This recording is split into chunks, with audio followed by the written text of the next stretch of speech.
So last time we finished up, obviously we finished up day 2, Friday, and then I think I had done all the little extra tasks I wanted to, so we're just gonna go right into day 3. Speaking Waters, welcome in. How's it going?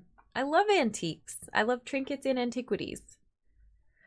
A deep pain radiated down the side of the rider's head where he had sliced himself with a diverging hook, and his thoughts were scattered and torn.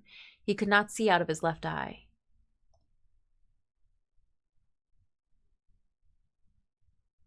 Okay, we gotta draw the next clue.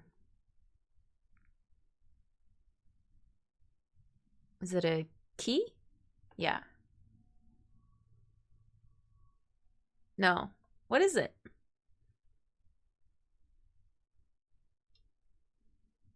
Looks like maybe a section of buildings on the map. Hi Hat, welcome in. It's a midweek stream. Finally, it's happening. Oh, I was saying we're trying to ease into like winter scheduling when I'll be able to stream more. We'll probably be like Monday, Wednesday, Friday, Sunday is what I used to do. It's a little ambitious to jump right into 4 days a week, but it's my only job in the winter, so it'd be nice. Hi Moxie, welcome in. How's it going? It'd be nice to be able to do 4 days a week. We'll see if I can swing it. All right, this looks like a stretch of buildings to me. Can I like hold this over here while the map is open? Yeah, I can.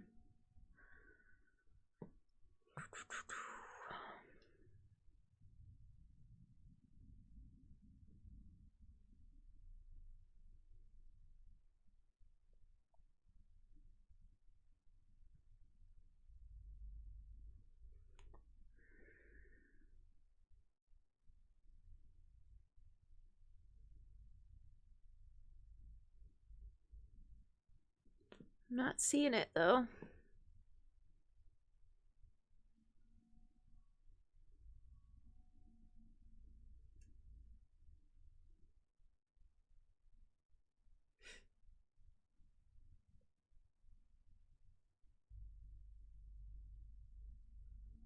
Oh, this, I think this is it.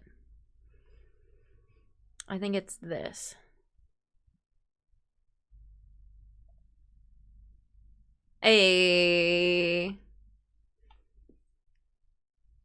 There is a narrow gap between the two houses, and I spy a small wooden chest wedged firmly inside. Slowly, I manage to... Oh, you can't hear the game. Why can't you hear the game? I'm sorry.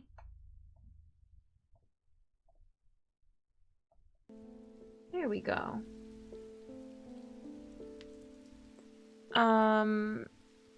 Slowly, I manage to work it loose, and when it finally comes free, it shoots out onto the hard ground and snaps open, revealing its long-hidden treasures. Items discovered.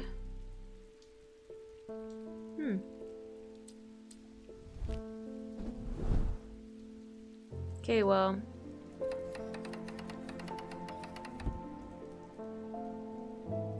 Does this go in here? No. Made of gold and iron, a black gemstone, a dark green gemstone, a pale yellowy orange gemstone. Feels weathered, hard and cool.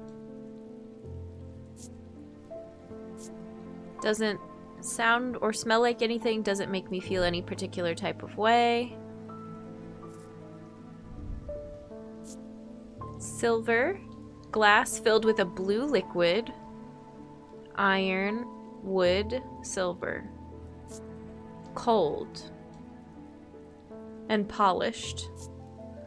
Doesn't smell like anything or sound like anything. It seems to make the hairs stand up on the back of my neck.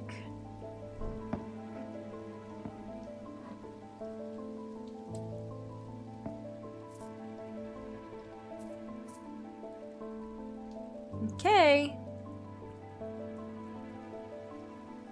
First customer of the day. Francesca Robertson. Do you mind if I do bubble? You can do bubbles. Oh, I don't have fishing turned on, but you can do bubbles. That's fine. Here, let me make that happen. Thank you. Morning. Sorry, I'm a little distracted. I'm Francesca Robertson, a doctor of sorts. I assume you heard about Mr. Hungerford? It seems to be the talk of the town already. I'm used to dealing with maladies of an occult nature, but black eyes are certainly unusual. I've heard of something like this before, but I don't see how it could be the same thing. Either way, I'm hopeful an Evicant will have some effect. Oh. Evicant is... These stone items weigh the same as a man's heart, according to popular myth. The truth is a little less dramatic, but the weight of the item is nevertheless important and should not stray more than a hair from precisely 1 pound. They are placed on the chest of those in a coma. Wait, didn't we talk to that guy before, though? The doctor, Francesca Robertson. Growing up, Francesca's father was her hero. When he died suddenly and tragically in a mysterious incident, nobody seemed able or willing to give her the answers she demanded, and she grew tired of being fed the same stories that she knew could not be true. As she entered adulthood, she learned how to find things out for herself. And what she learned opened her mind to a world she hadn't known existed, a world of occult maladies and dark articles. She learned about Tormund's paralysis, Hobbs' fear, and the Sapphire Curse. And she learned that these maladies could be cured.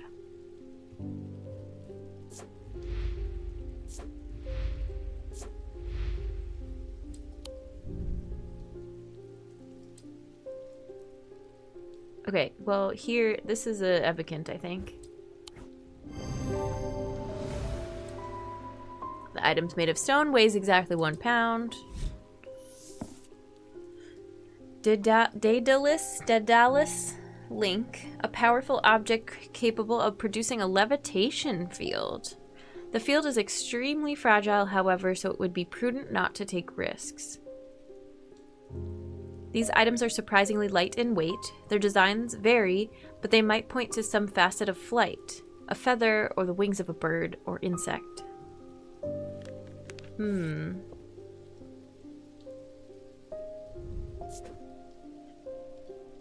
Okay, we got this one right.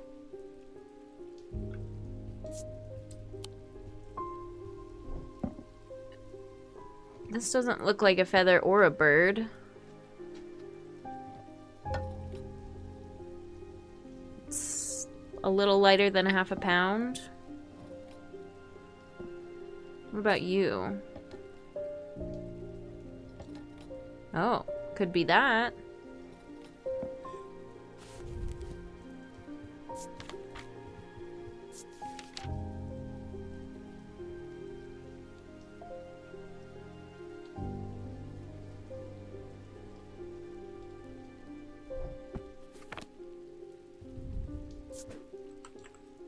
Oops.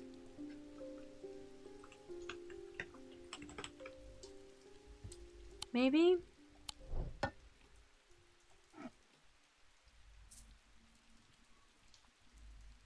Do I have anything else with a feather on it? I don't think so.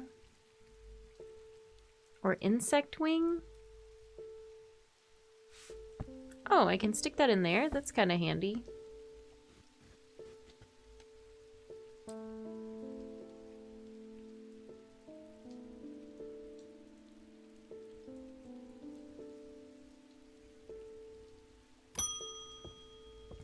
Temperance Parker. I had a quiet chat with Edmund Bishop in the Guilty Ram last night. The Guilty Ram.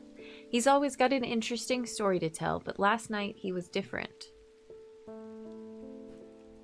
I can tell he's worried, which has me worried too.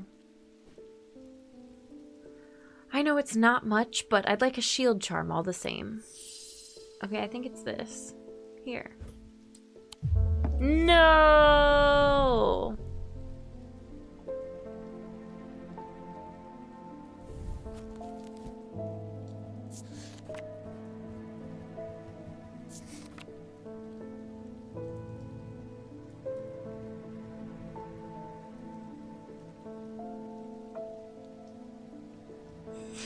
Rarely precious metals, and they use symbology. And this one says protect on it.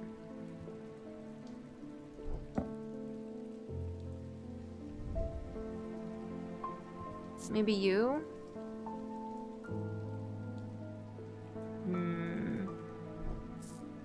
Here.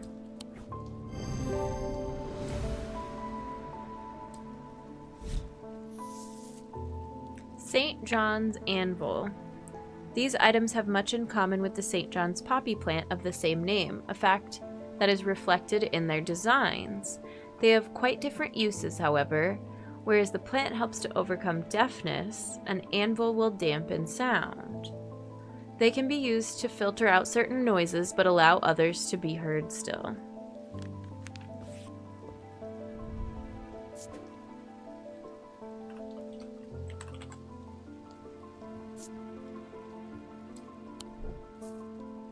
I don't know what this is then. Oops, come back.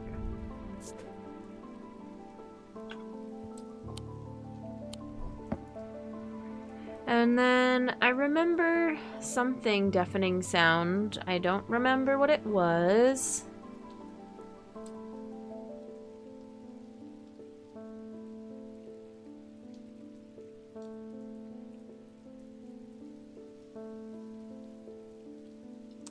It has flower designs on it.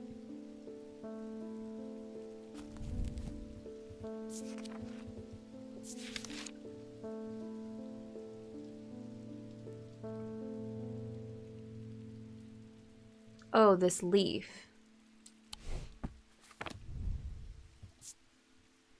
Okay, it's you.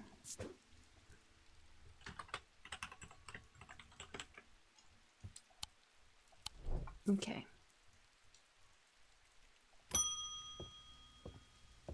Oh, I didn't even pet the cat yet. It's criminal. There's something I wanted to show you. Oh, no, go back. I didn't like the look of it, so I left it where I found it. What if it's cursed? It was hanging behind an old shed all overgrown with ivy. Let me draw a quick map for you. There. Thanks. All right. Pet the cat. Pet the cat.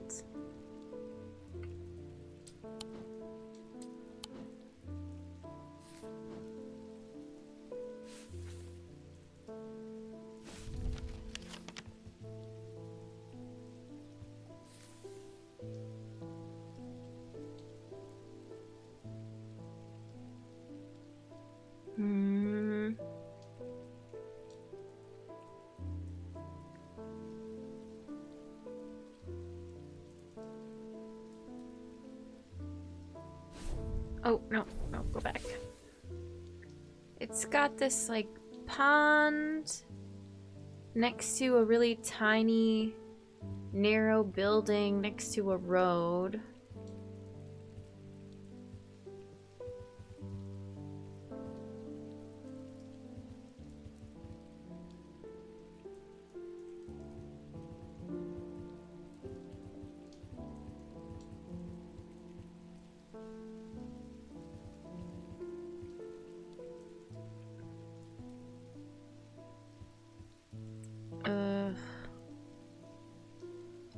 Ugh.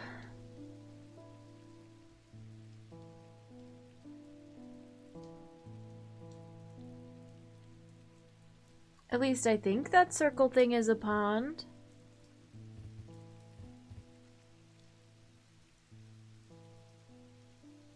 I'm not seeing anything that looks right, though.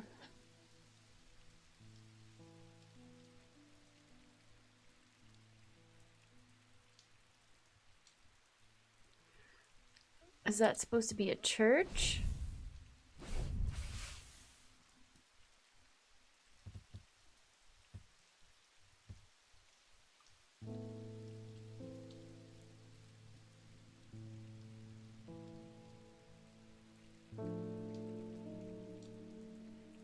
This is confusing.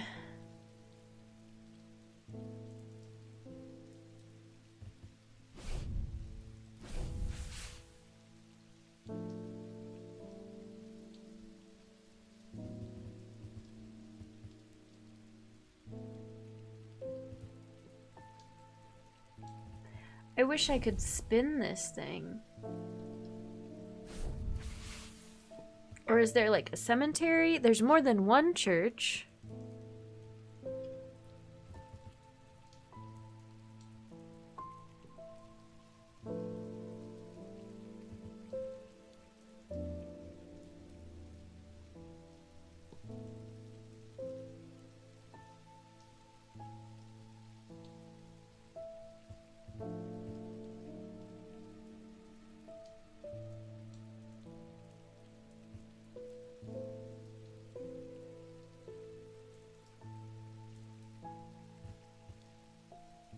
Are there 3 churches? Or is it this tower?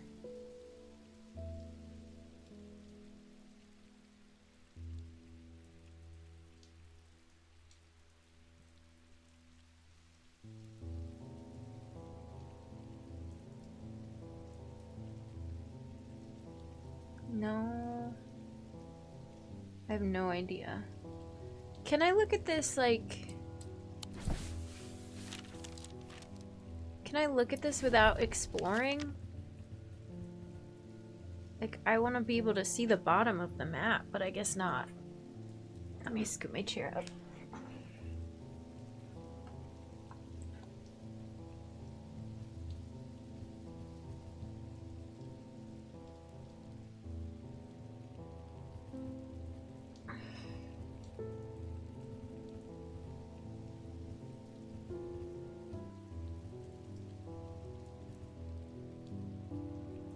Like, I don't even see anything that looks like this stretch of road. I wish I could keep this up here.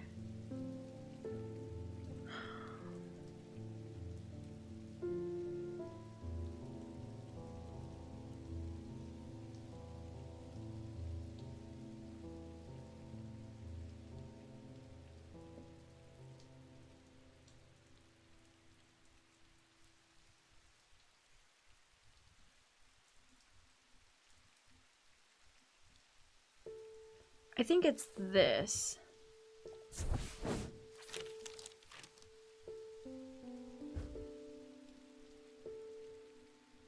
The shed is actually a wooden summer house that looks out over the pond, but it's clear that it hasn't been used in some time. Thick brambles claw their way up and over one side of the structure, and ivy covers the rest in a mottled green cloak.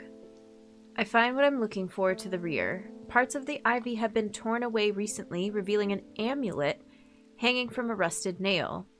Something else catches my eye as I reach for it, and I notice that there is another pendant hanging next to it, almost completely hidden by the ivy. Ooh, pretty.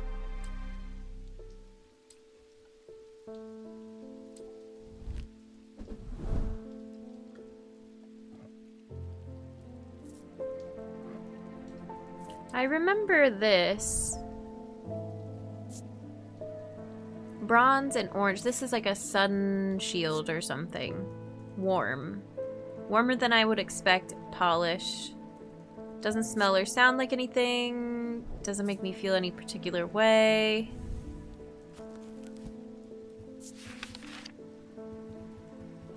Sunbond. Small and lightweight, designed to be carried discreetly and made of a non-precious metal of some kind, housing a gemstone of light. They carry the warmth and the light of the sun, a brightness that can pierce the darkest gloom. Does it say it? Yeah, it says it feels warm.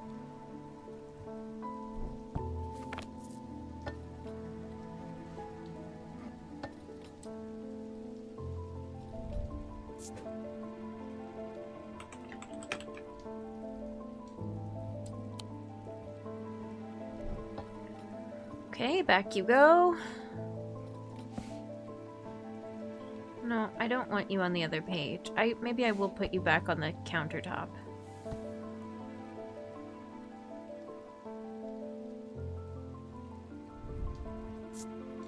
Made of gold and silver. Warm and vibrating with energy. Dane, welcome in. How's it going? It's kind of a series of mini puzzles, and then as you're solving those puzzles, Each character that brings you an object or a problem kind of gives you a little piece of a greater story. All we know right now is the town we're working in. Recently, there's a ton of ravens that have come to hang out here, and it's creeping everyone out. And then a couple people have fallen drastically ill really suddenly. We're not sure what's causing it.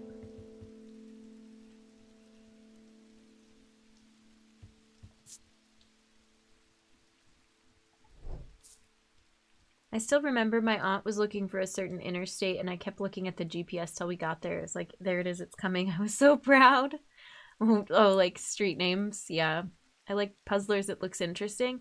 It's not a sequel, but the first game by this or not the first game. The game prior to this by these devs is called Strange Horticulture, and it's the same concept where only it's a plant shop, and people come to your window and ask for different potions and plants that have different powers.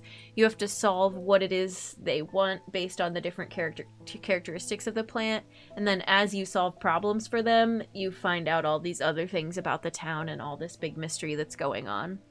Mischief, have a good night. Thanks again for sharing your art. We'll see you soon. Also, in both of the games, you can pet the shop cat, which is adorable. Kitty!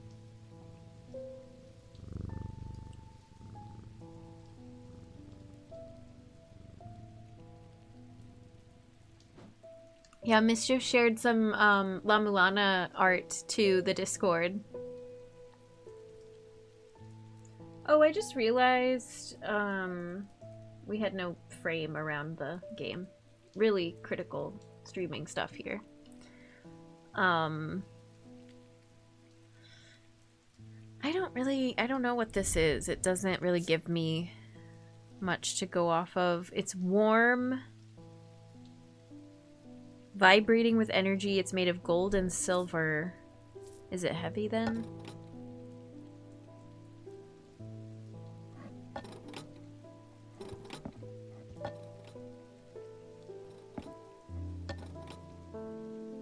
A little more than a pound. Alright. Verona's back. Eli's picked a bad time to leave Undermere. I've come from the Hungerford house where I've been helping Dr. Robertson and looking for any clues about what happened there. There wasn't much to go on. I did find a shattered Oshadic vessel, but whatever did this was no creeping dark. Okay, this was the person that I gave the vessel to. Got it. There was a strange black stain on the flagstone floor that I didn't like the look of. And the ravens. Very unusual, but at least they seem to have dispersed. I don't know what to make of it. I'm going to take a trip to Gleeston Castle to see if Edmund Bishop can shed any light on their behavior. But first, I would like a Vesiger. Whatever this is, we don't want it spreading. Do I have one of those? Ah, here you go.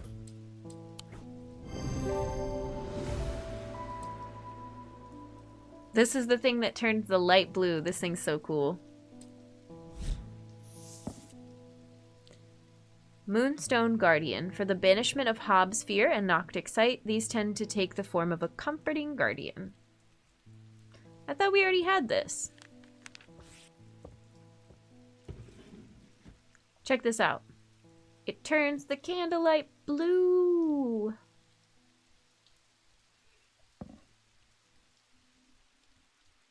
Moonstone Guardian.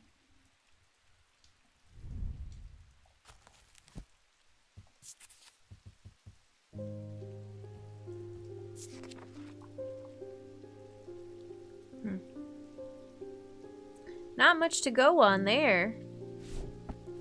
What would you consider to be a comforting guardian?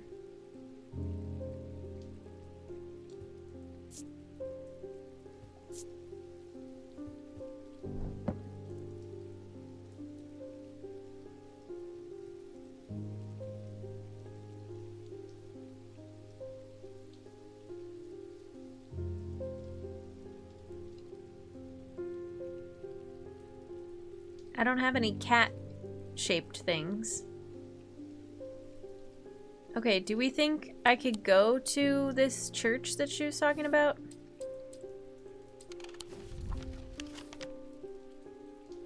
Or castle? It wasn't a church, it was a castle. I see a cat-shaped thing right there. Hi, Primalink. It's not a cat-shaped thing. It is a cat. I don't think that's what we're looking for. We're looking for a totem or something. Maybe it is the cat. I don't know.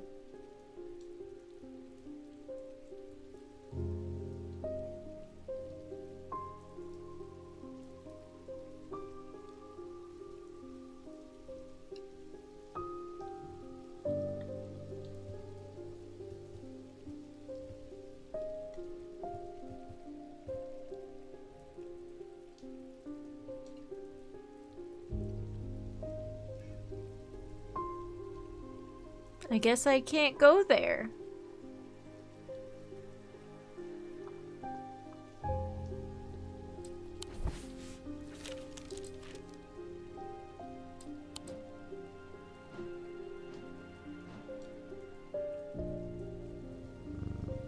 I can pet the cat though.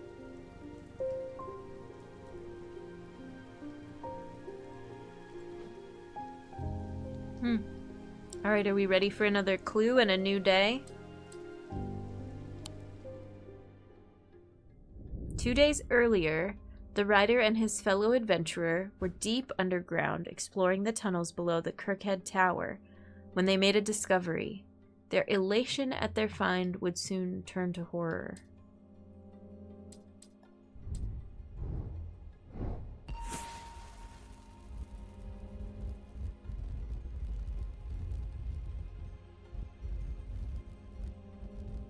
Okay, this time it's a key.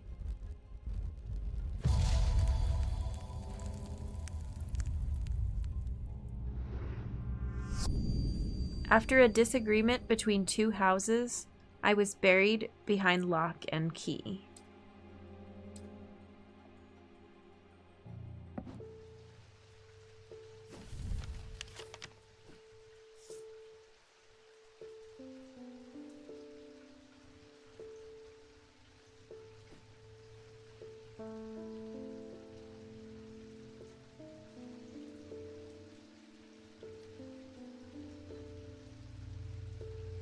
Lock house.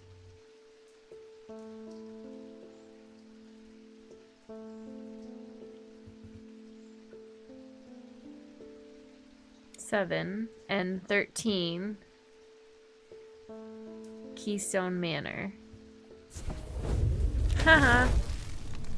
A large flat slab of granite marks the otherwise empty field. It bears an inscription. On this spot in the year 1813, Arthur Key did shoot and kill the beloved horse of Wellington Loch. Aw, sad.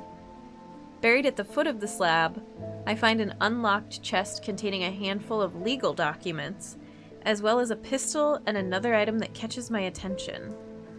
Ooh, mysterious. Ooh.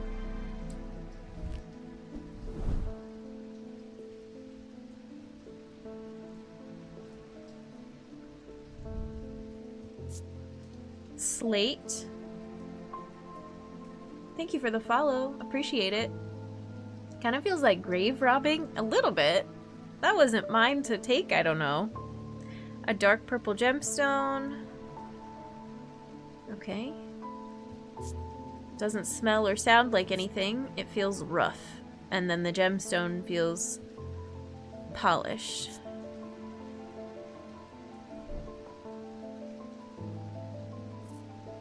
I'm running out of spaces on my shelf. I got 1, 2, maybe 3, 4, 5 spaces left. Maybe 6. For something narrow.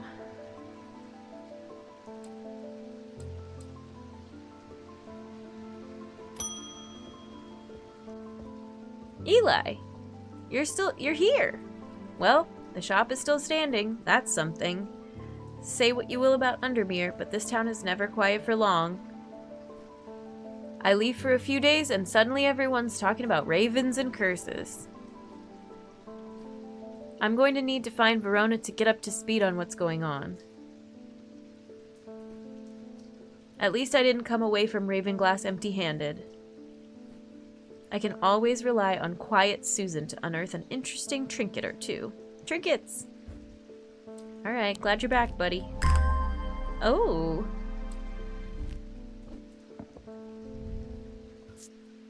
Gold. Green porcelain. Pinkish gemstone. Feather. More gold. Okay. Feels cool and smooth. The feathers are soft. It has a smell like a rotten egg. Okay. Make room.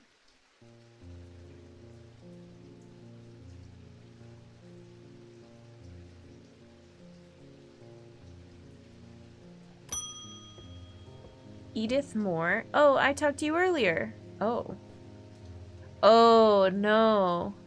You're the person that received the binding seed because you did something bad to someone else. I'm not a good person. I'm pushing away the only people I care about. Help me do better, please. I have to change, but I don't know how. What do you have that can help me banish my inner demons and make the changes stick this time? I don't know, I can take your binding seed away and then you won't feel so guilty.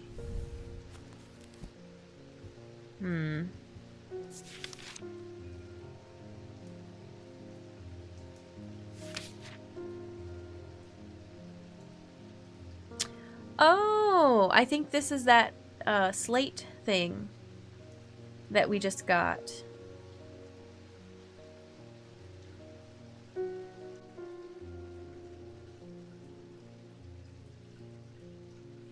Maybe.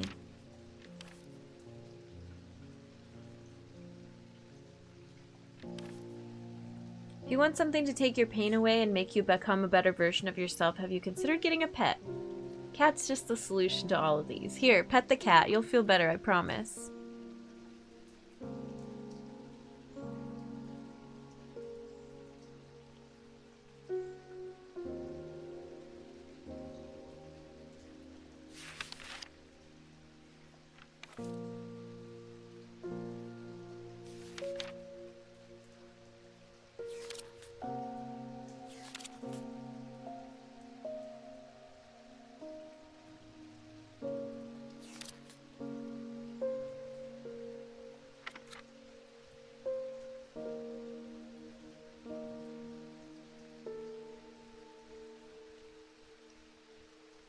Here. Take a horn shackle.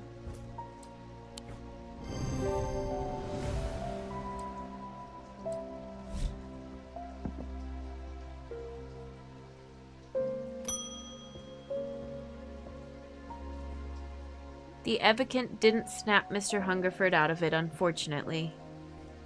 It's strange. At times, he appears almost awake, but he is deep in some kind of trance and I can't get anything out of him. He seems to be searching for something. I'm beginning to suspect this is beyond my skill set, but I'm not willing to give up so easily. I know it's a bad idea, but I'm going to need a sleep vessel to get me through this week. Oh, it is a terrible idea. Don't do it. Okay, I don't know if this is a sleep vessel. This was a guess from our previous stream. Yes!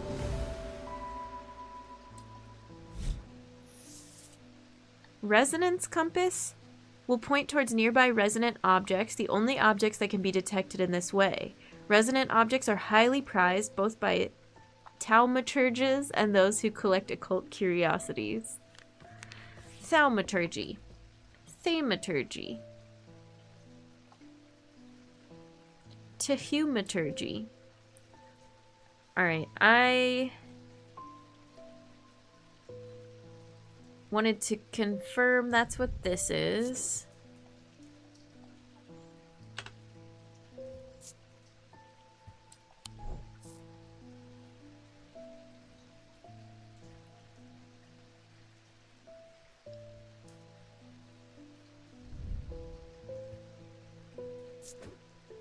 Aries something. Remnant?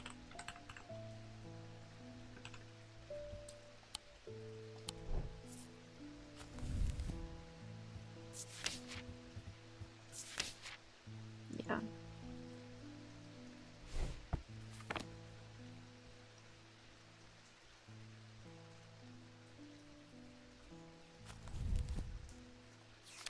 And then what page did we just get?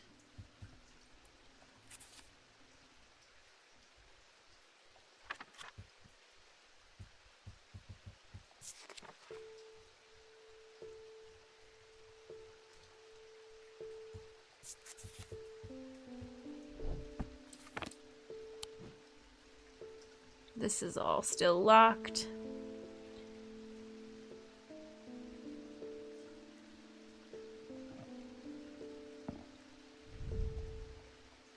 Let me open it.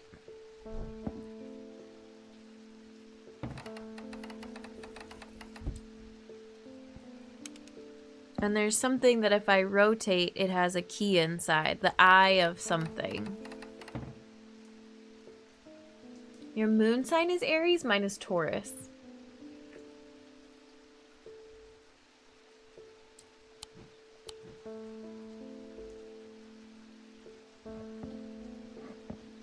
I've got a lot of earth sign placements.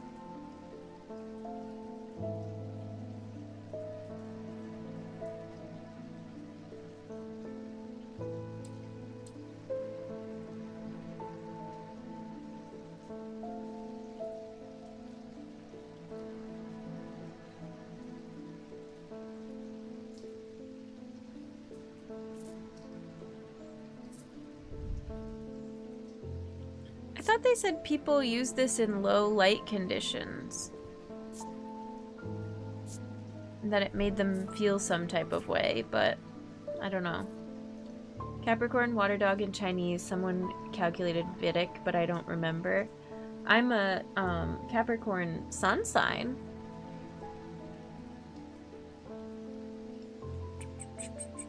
We haven't played with this thing in a while. I don't really know what this is all about.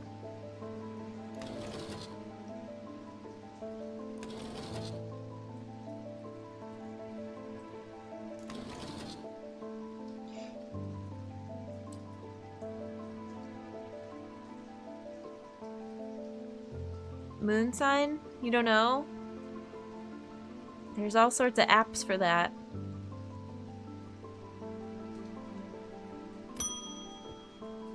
Althea O'Shea. Many years ago I owned a silent breath, but it was already old when I inherited it and its power died soon after. It's about time I replaced it.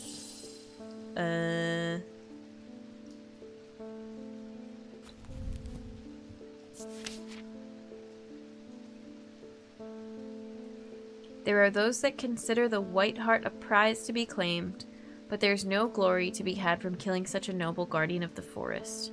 The silent breath contains a small token taken from a living white stag.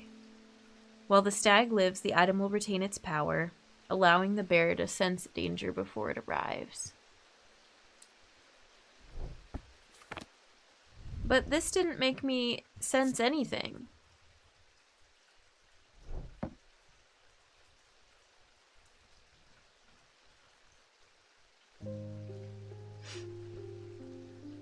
But it looks like it. Well, I don't know. Does it look like a stag? Kind of. Looks like a moose.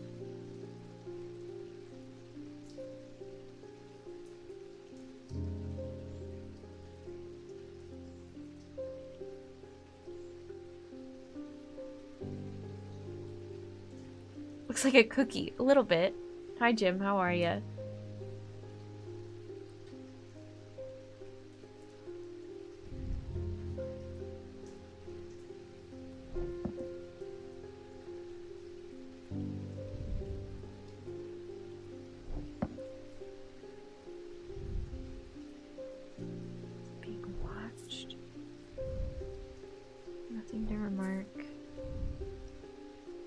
Make the hairs stand up on the back of my neck. If I go off my trans anniversary, I'm a Pisces. There you go. Is this the hair of a white stag?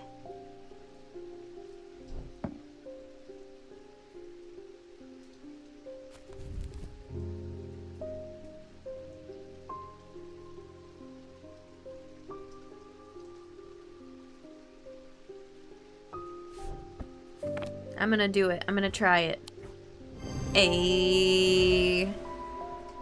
The item features a white hair, a potential trophy from a white stag. On closer inspection, my senses come alive. Elva stone can be used to relieve the discomfort caused by otherwise incurable ailments such as Braxis or burning blood. The planetary metal used in these items is associated with the Selenic discipline, a connection that is also reflected in their design. Planetary metal.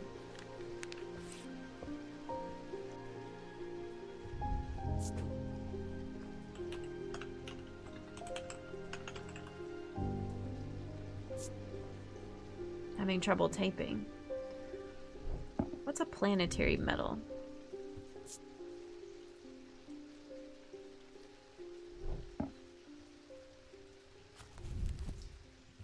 Wait, this isn't the book I want.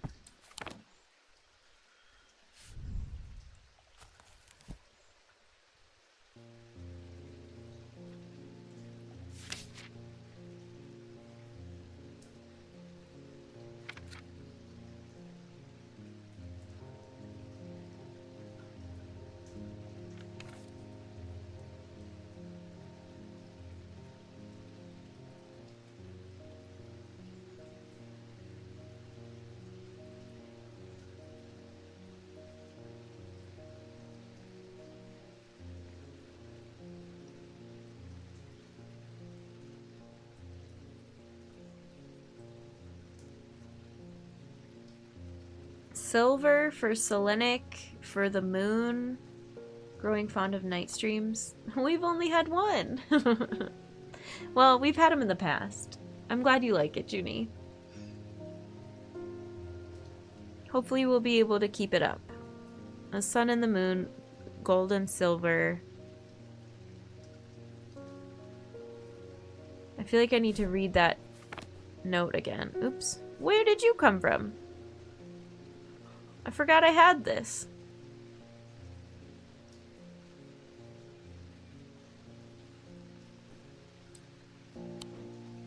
Yeah, in the past we did them more often. They're fun. I remember when I was playing The Longing and we had them and I did like some storybook reading time. That was fun. But this isn't made of silver. This is made of gold, which is a sun metal.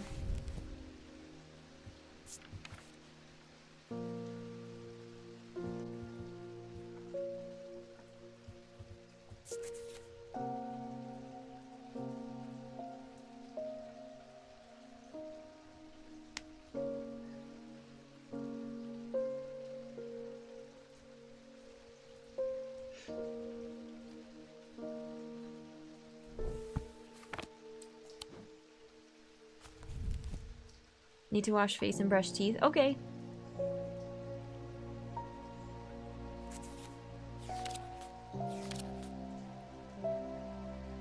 Selenic of the moon.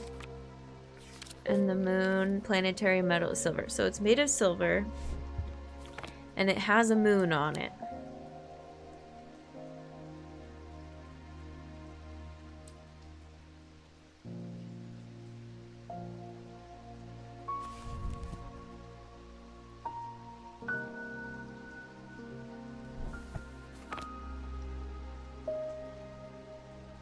I don't think I have anything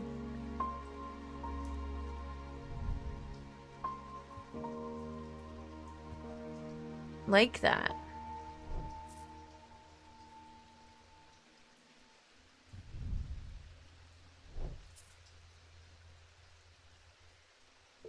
It's you. This is made of gold and silver.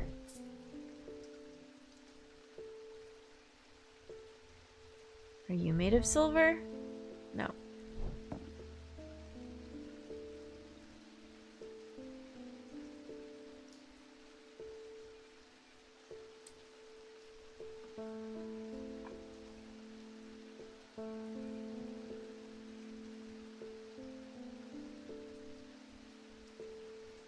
Alright, I don't know. Rufus Shelley. I've always wanted to try a Daedalus Link.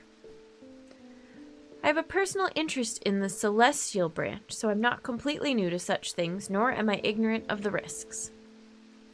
You're going to break a bone, and now I have good reason for it. I need to take care of some roof repairs, and this would seem the safest way to approach it.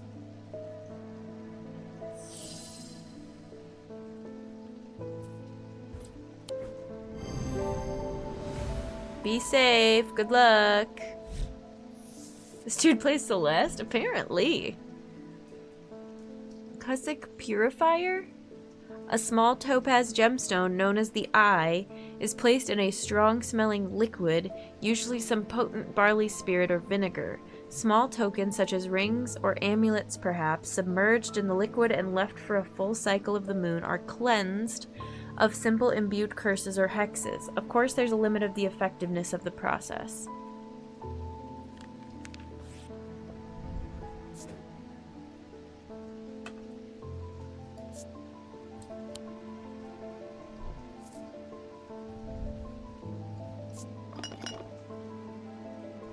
Oops, come back.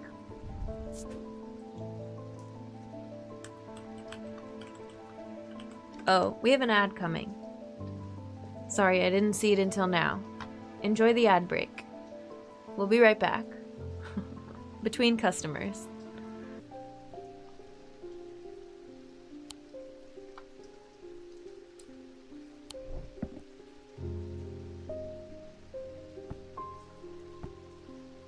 Oh, now it's like perfectly between those two candles.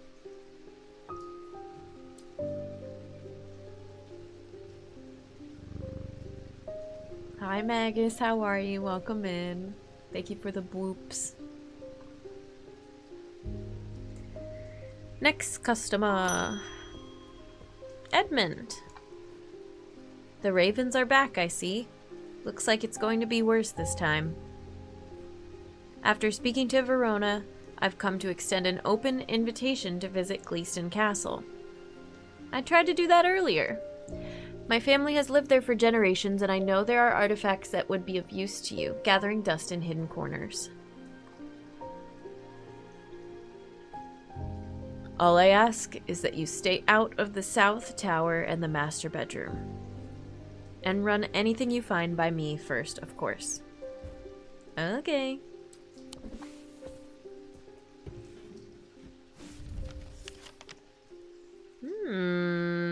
Interesting.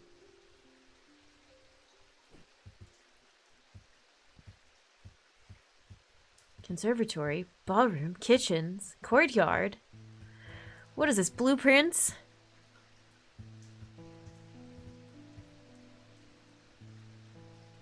Totally not sus. Yeah, stay out of the south tower. Uh-huh.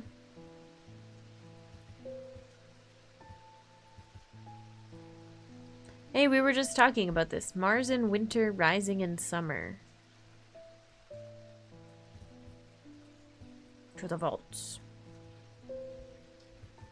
Should play more blueprints. I need to finish blueprints. Maybe someday. I don't really feel like poking around in here with no direction. Here's something to get you started. Walk past the main staircase and turn left. Follow that corridor down to the end and go through the door on the left. There's a small plinth in the corner of the room with an item on it that you are welcome to. I never did like it anyway. What's a plinth?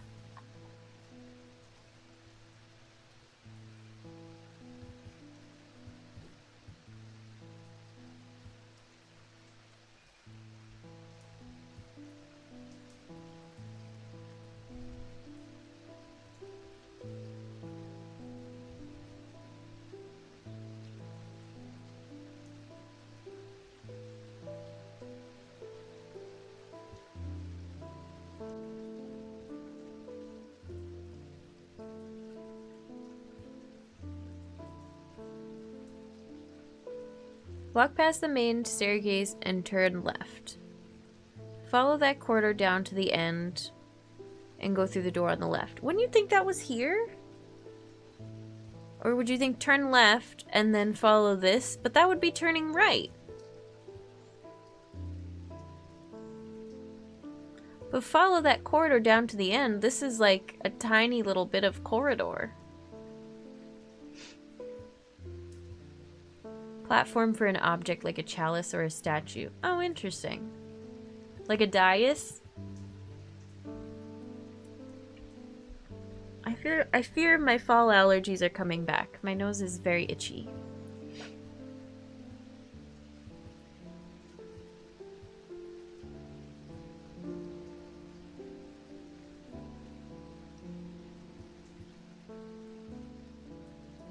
Dais is for a throne. Oh. I should not have come here. Awesome.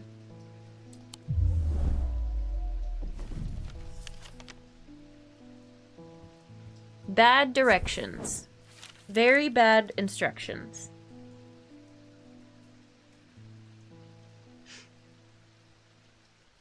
Two wrong answers puts my insanity here. I'm still in the green, in the calm.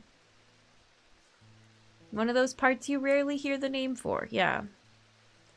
The plinth is not hard to spot in the corner of the room next to a small writing desk. A glass jar houses the object mentioned in Edmund's note. As I gather the item and turn to leave, my eye is drawn to a green book on the desk. The author's name is of particular interest. I pick it up and find Edmund on my way out, who encourages me to take it on my way.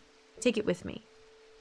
I try to insist on paying for it at least, but he won't entertain the idea. Did he write it?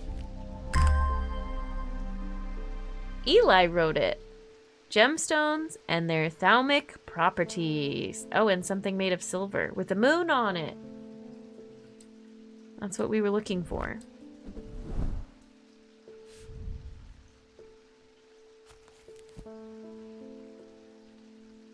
Amber, diurnic, yellow or orange, sometimes containing impurities. The sunstone, fire and light, heat and life. Amethyst, wixic, purple, a stone of containment.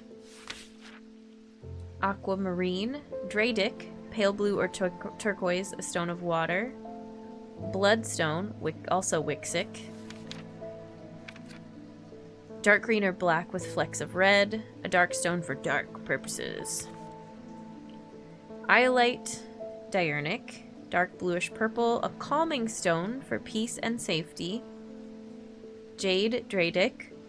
Green, a stone of the earth and of nature. Kyanite, mentic, blue, an anchor between body and mind. Malachite, mentic, dark green, striated, the fourth eye, a stone of sight. Moonstone, selenic, pearly opalescent, usually pink or off-white, a stone of protection and enveloping night. Obsidian, dradic, black volcanic glass, a stone of fire and fury. Onyx, noctic, black, striated, a stone of the night and of darkness. There are some who fear it and some who are seduced by it. Topaz, wixic, pale yellow, stone of strength. Vivianite, noctic, dark blue-green, a stone of death and decay. It grows on iron coffins and waterlogged corpses.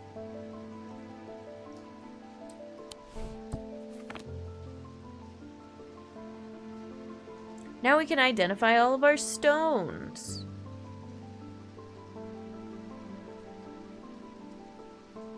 This has that death and decay stone on it. So can I... Oh. No.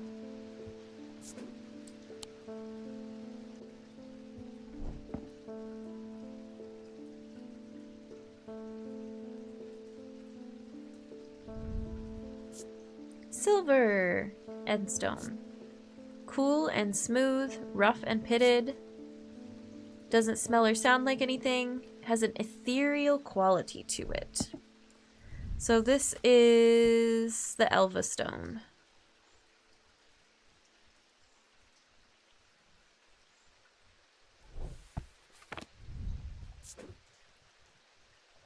What do you think? Oops.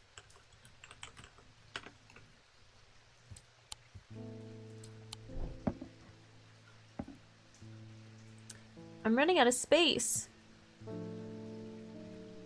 Let's put a bunch of pendants up here.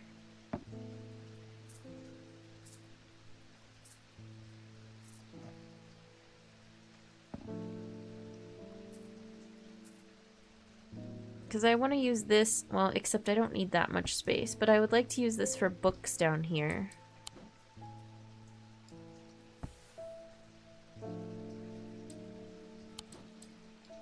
You can come down here with my maps. You can be archived.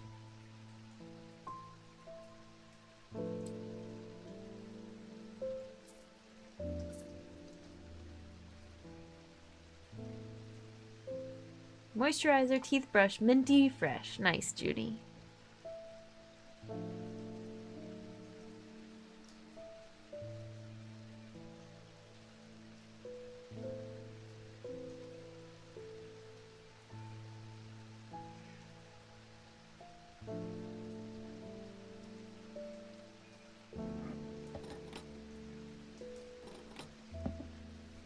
Liquids can go there.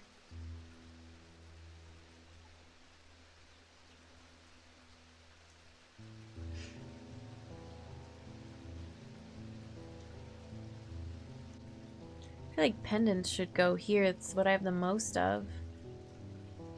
Hi, Tyler. Welcome in.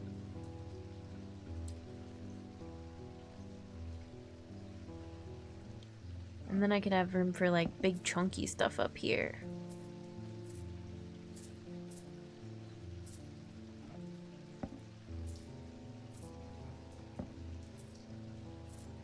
Can I fit you there? The two animals need to be next to each other.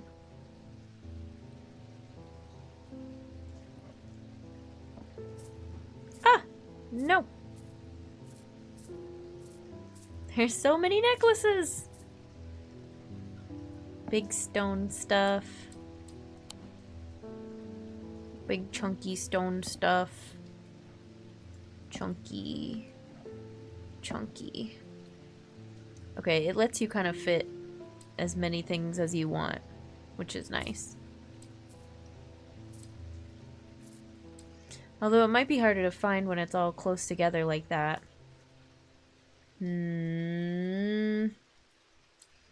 Second guessing everything. This is the part where we organize our inventory. Yay!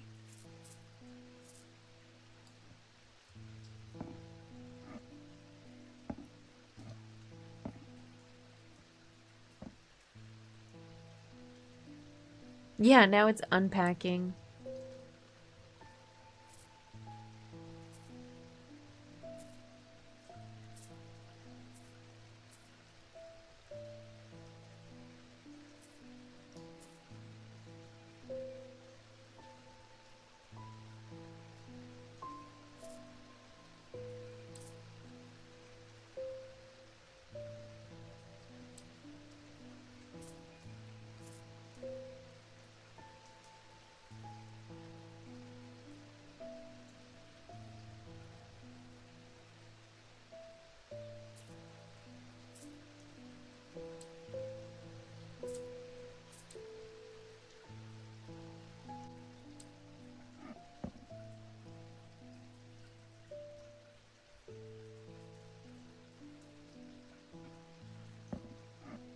Oh, I forgot all the stuff down here.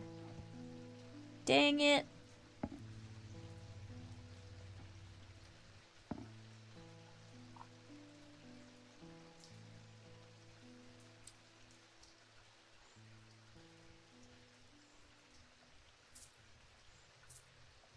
Everybody make room.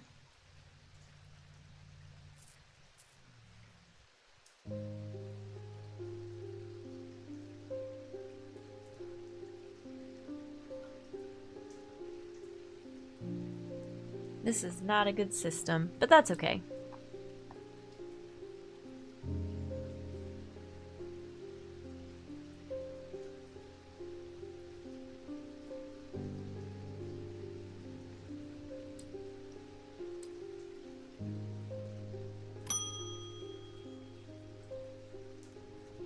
Sorry, kitty.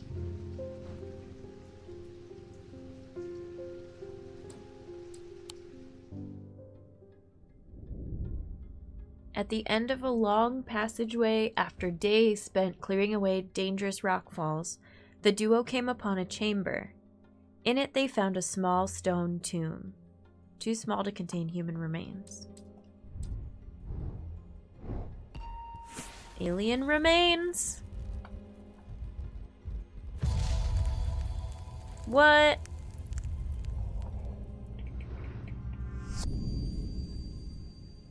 What is that? Just one building, one room? That's terrible.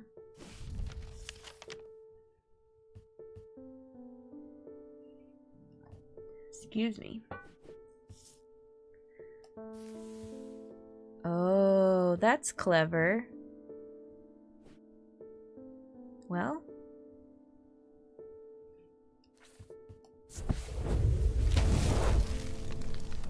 A portrait of some dead lord eyes me suspiciously as I enter the room and start absent-mindedly opening drawers. The room is cold and austere, and I'm about to leave when I spot a crate under the chest of drawers. This could be something. Ooh, pretty.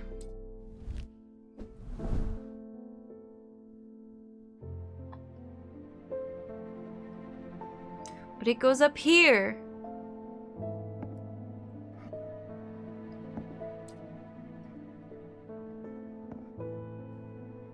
You know what? This is all moon stuff. And this is other stone stuff.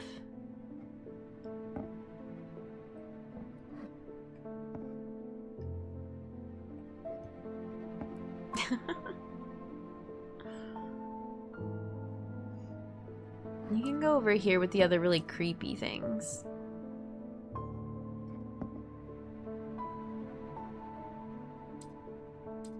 Day 5. We've got mail.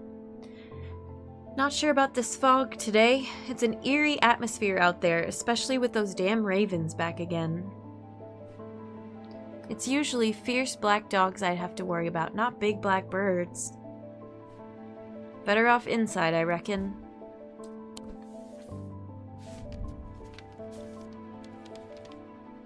The triangle has intrigued me ever since I first heard about it as a young boy. What caused the pine trees to grow like that? Did someone plant them? I know you'll at least have heard of it, but did you know this? I calculated the exact center point and there's a small clearing there. It can't be a coincidence. What's more, there is a certain energy about it. Not entirely welcoming either. I wonder if you might take a look for yourself? Thomas Pope and Hamish. Hamish! The triangle?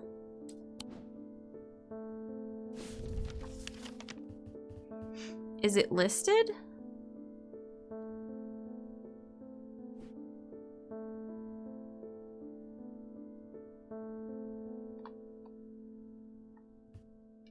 Did I read that wrong?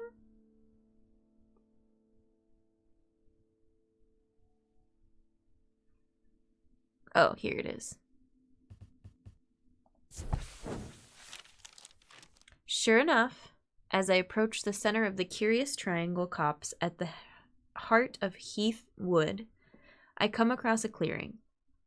A tree there has been split in two stands in the center. A tree that has been split in two stands in the center. Sunlight breaks through and I take a deep breath of cleansing pine and earth. Almost immediately I am struck by a sense of ominous power, and my intuition tells me that there is something unusual here at the heart of the wood. I examine the broken tree and notice some strange markings carved into the trunk. Heart beating faster, I spot something else embedded in the wood. 3 pendants arranged in a triangle shape.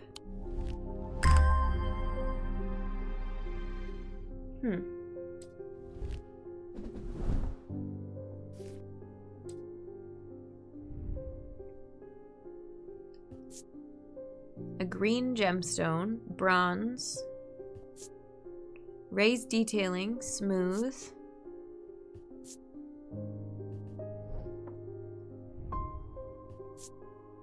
Bronze, a turquoise gemstone.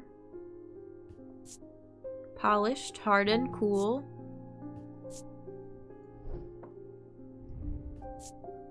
Tin. Weathered. Raised detailing.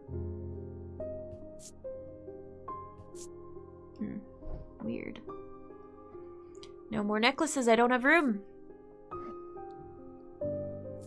Here's more hand-shaped things to go with these two hand-shaped things.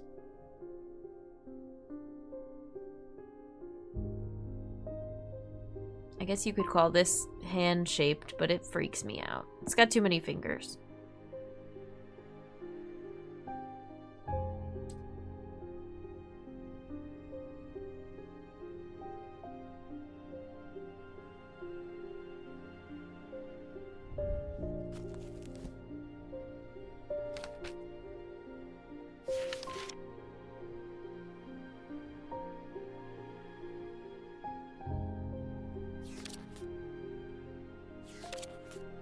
Trying to see if there's anything we found now that fits these that I didn't have before. Ethereal key. When activated by moving the object in a circular motion, the key is revealed by its gemstone of light. We know what gemstone of light is now.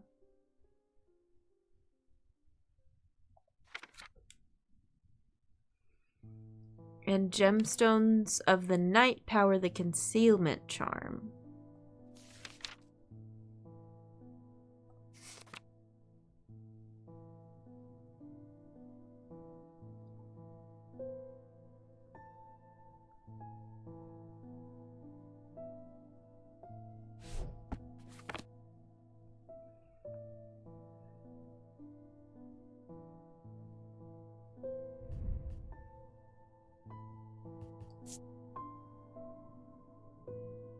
Black, green, pale yellowy orange.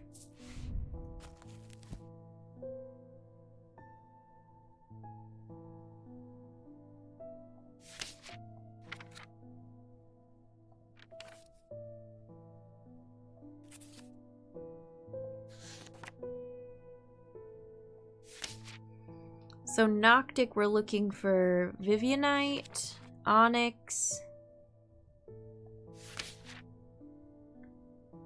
Mike, welcome in. How's it going?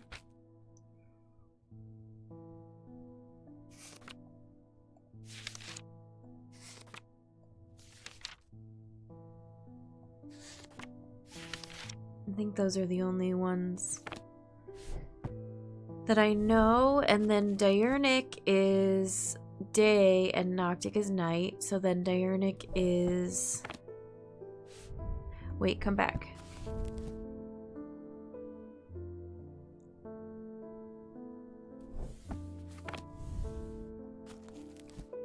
Amber,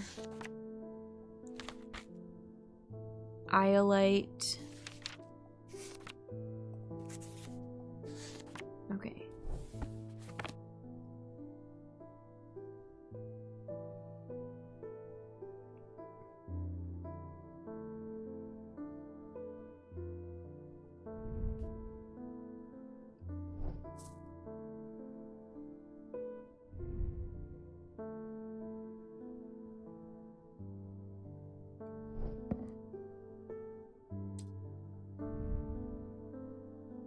Pinkish gemstone, bronze stone. I don't think we examined this one yet. Cold, cool, and smooth.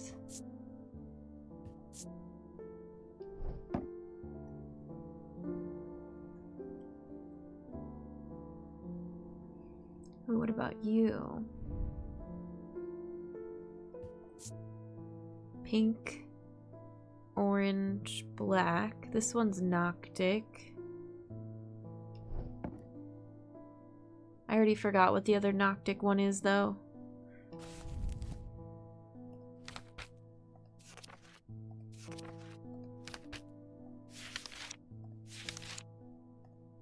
Wait, come back. Where's the other one?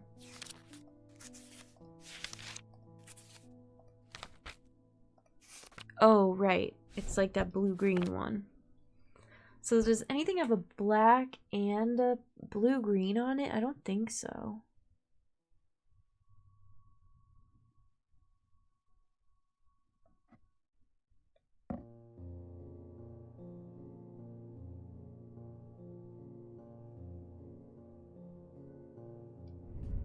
You've got pink ones on you.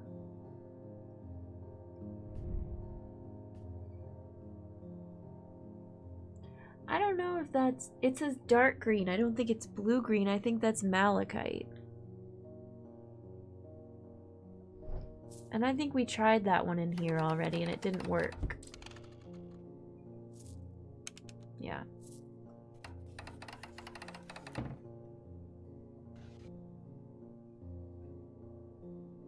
Okay. Oh yeah, and then this has a bajillion symbols on it. Another necklace.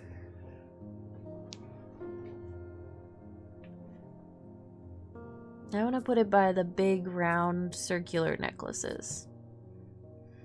This bat can go up here with the other animals.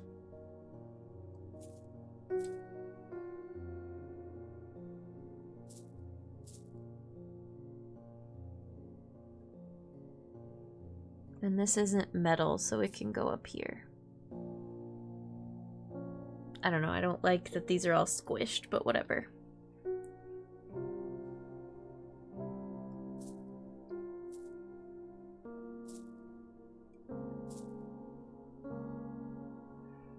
This is like bone and wood and animals, except this is an animal, but these ones are just narrow and skinny, so I put them over here. Great sorting method. Okay. Gus, it has been many years since I performed the rite of the red knives, but I can still remember every step. I do it one more time before I die. If only I could get my hands on an Orford spire. I tried that place in Arnside and they sent me here. Do I want to give you this? I feel like these things are creepy. Fully submerged in goat's blood for 9 days and 9 nights. When performed correctly, the rite is said to impart vitality and clarity of thought. Although, perhaps not for the goat. Why is there an X here?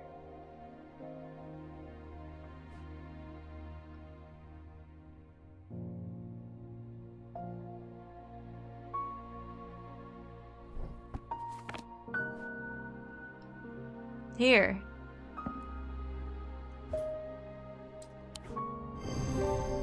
Enjoy!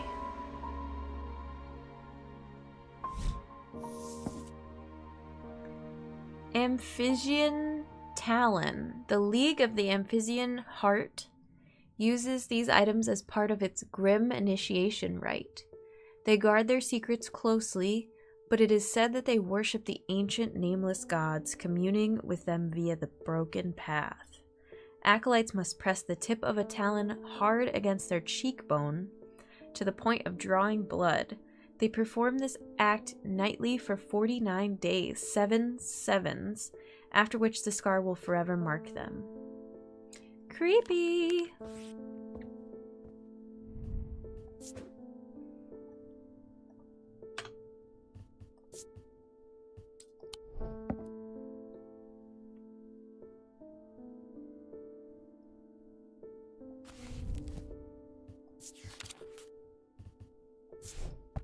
No, I keep pressing the wrong button. Come back.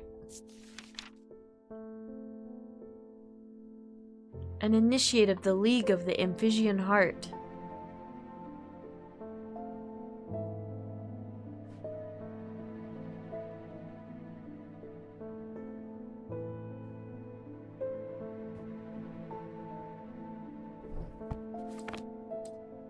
I was doing something else with this book. I was looking at all of these. Sir Nunus himself wielded an eye.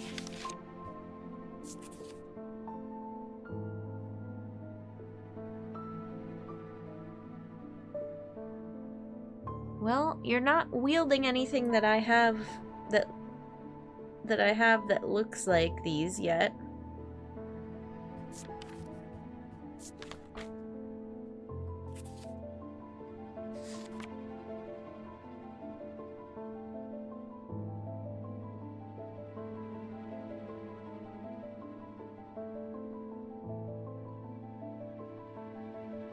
There's a vast skull in the catacombs said to be that of the beast Blencathra.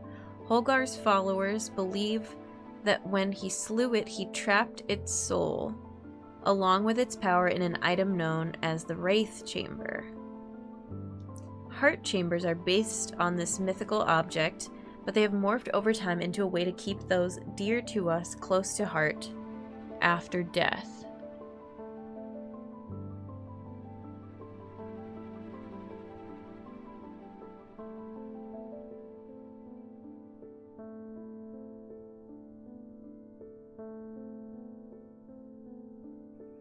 Is one of these supposed to be a wraith chamber?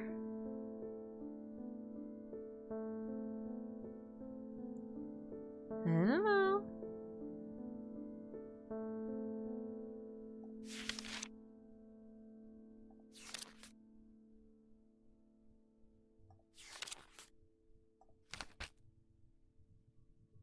Lamb siphon. A dried seed pod. I don't know that I have that one yet.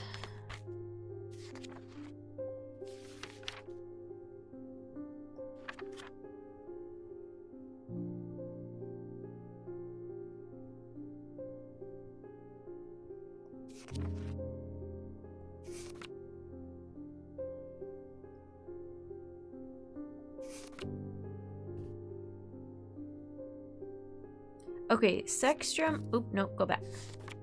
No. Why would you do this? I think this is a Sextrum.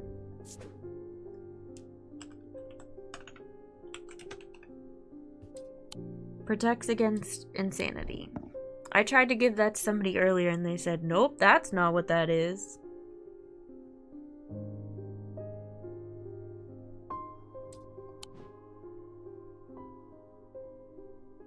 This looks like maybe the heart chamber.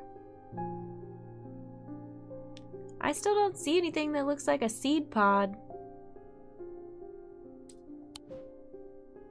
I like when you move the screen and all the stuff swings back and forth like that.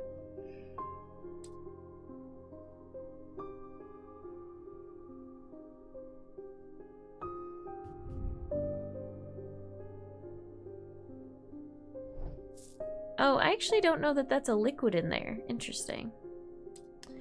Okay, next customer. It's Eli. I need to go away for a few days again. The Order of the Black Veil will have the information I'm looking for. They seek to understand the world beyond death, drinking an elixir that sinks them into a deep trance. They did that in the other game.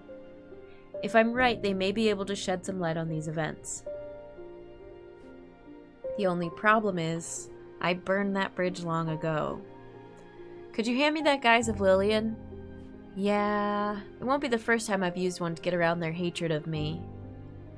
Yeah, fine. Here.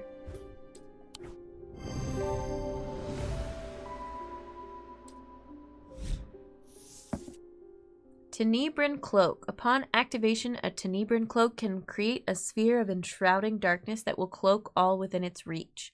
A single stone set in bronze gives power to these totems.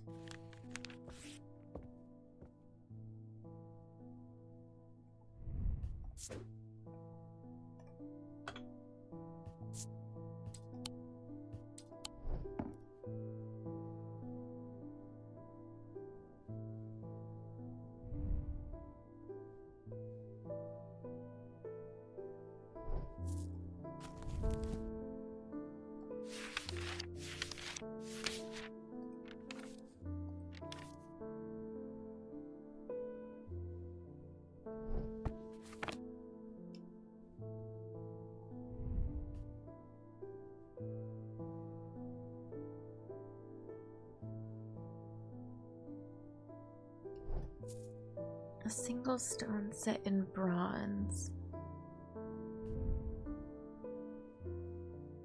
This one, I think, is hot and cold are the symbols. This one has a bajillion symbols on it. I need my symbol book. Hang on, I gotta draw this because it won't let me have the book open while I'm zoomed into the object.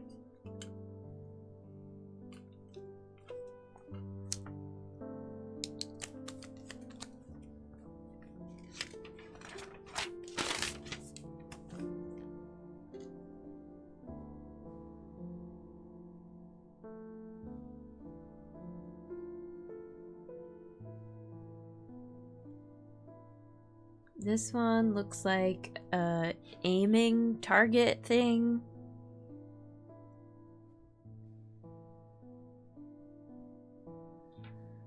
I'm not going to describe these. I'm just going to draw them. I'm drawing the symbols on the screen. Trust me. Some of these, I think they're elements or materials.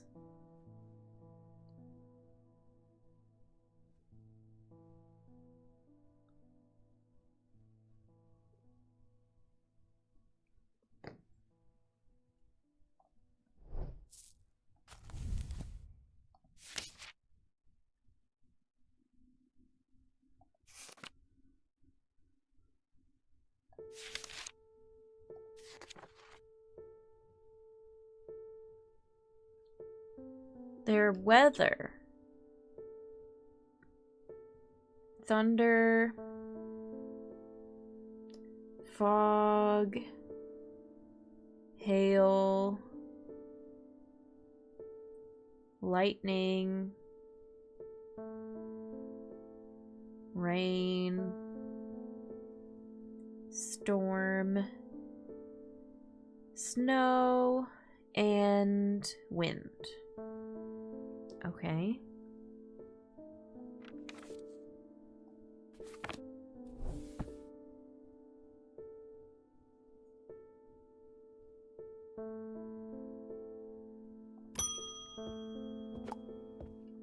Rebecca Rose. Hello. Oh, is that a cat? My eyes have completely gone now, but it's good to know I still have my cat senses. I do hope I'm in the right place. My daughter told me about a shop that specializes in unusual items. My life's joy has always been painting. Without that in my life, I'm afraid I'm at a bit of a loss. I know that I will never see again, but is there anything in your collection that might help me paint again? I feel a little foolish for asking. It seems such a small thing, but to me it means everything. I think I think the Ares remnant. What does the spirit eye do again?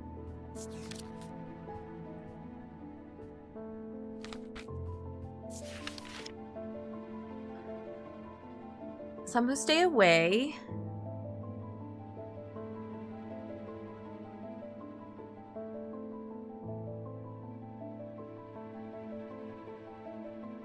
Oh, interesting.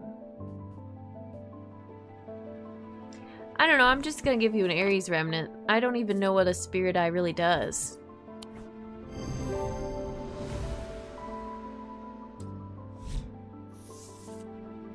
Scythian charm. Older Scythian charms are carved out of wood, but the more powerful designs make use of the planetary metals. No two are identical.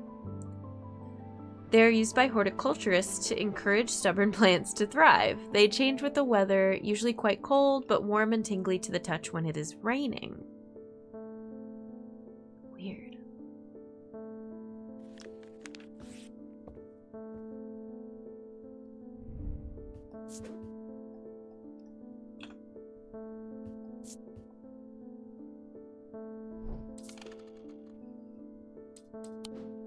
I do have some plants somewhere around here that I've been neglecting.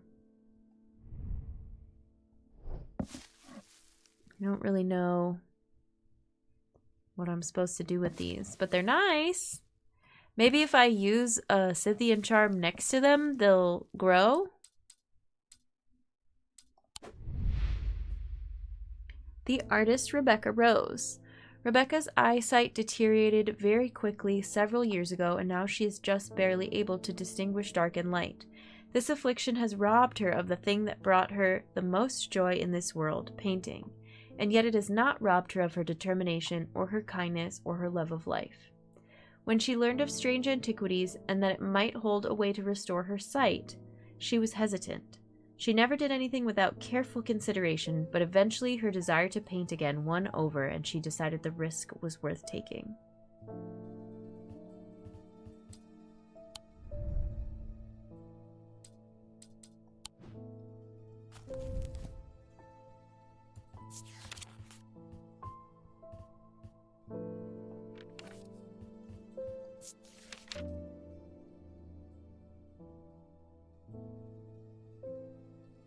Oh, it's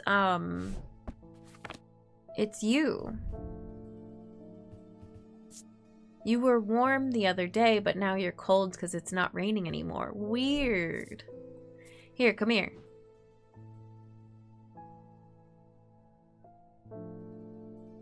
Does this work right away, or...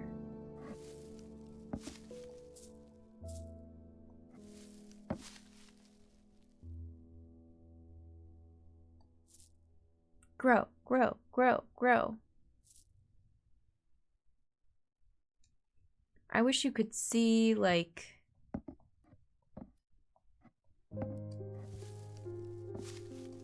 the tendrils and how long they're getting, you know what I mean?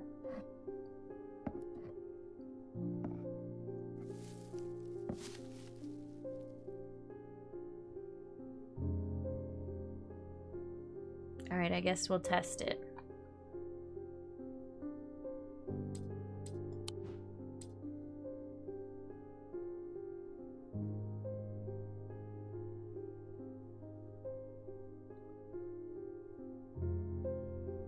Is it working? Clarence Hawker. Those ravens have done for 3 more poor buggers. 2 of them up at Calgarth and another fella a fisherman. People are getting a bit panicky round here. Nothing natural about folk turning up with eyes all black like that. And now this fog, too. With the nights drawing in and me working late, I refused to walk down Holbrook Road without so much as a lantern. I had something nice and bright in mind. Sunbond. Okay, here.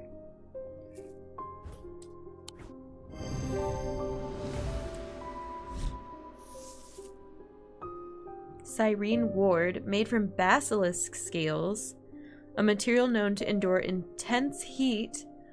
These unusual objects can permit the bearer to withstand fire and flame and remain unharmed. They do not, however, offer protection against the deadly basilisk itself.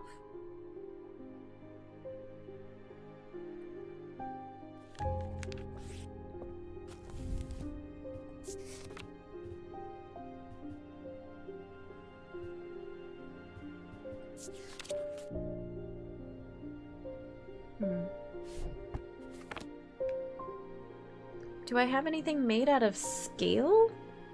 I don't know.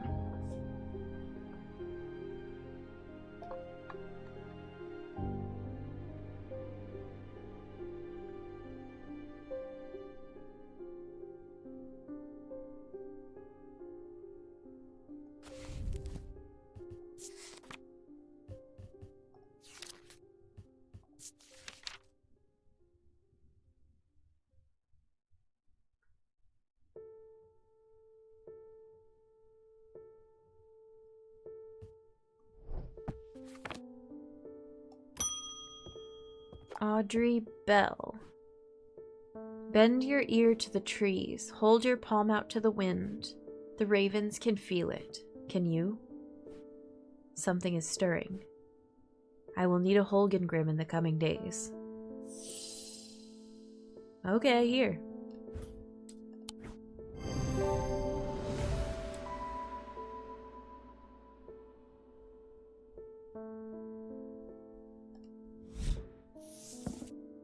Lead Heart. These items depict the god of Cernunnos in his non-human form. They are heavier than they look due to a core of lead hidden by a more modest exterior. They are said to kindle romantic interest and are sometimes given as wedding gifts.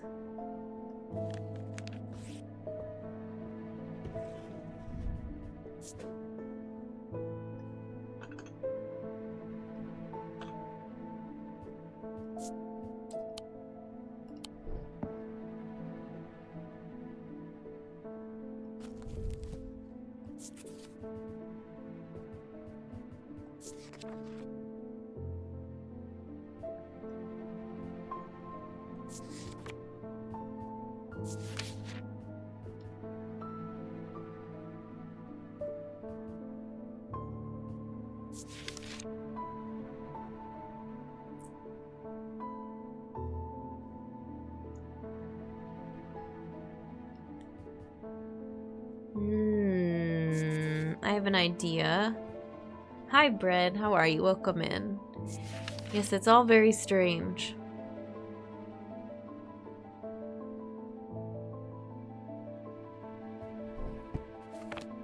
Is it... Oh no, now I can't find the things I put over here. Is it you?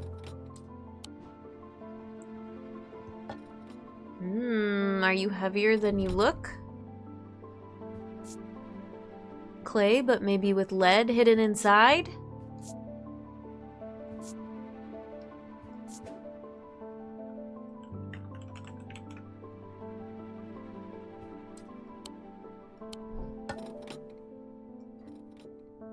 Could be.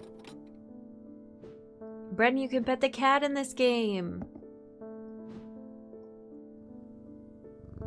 Good kitty. That's the best part. Ah, kitty! Have you played Strange Horticulture? It's also very good.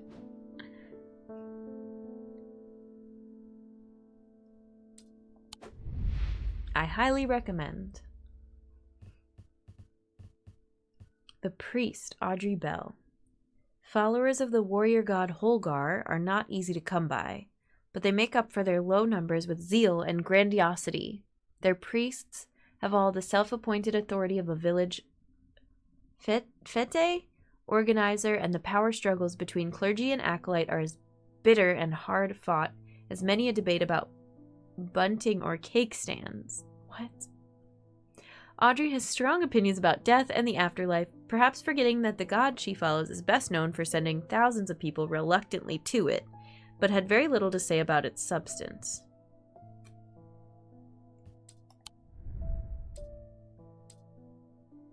Something about cake stands. Got it.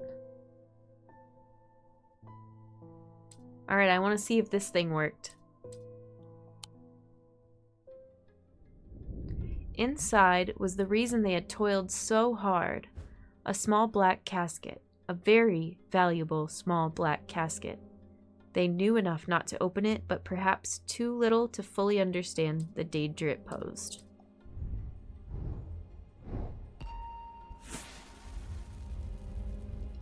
What's it gonna be this time? Stairs. Up the stairs, left, then left again. Second on the right is where I spend each night. Mysterious.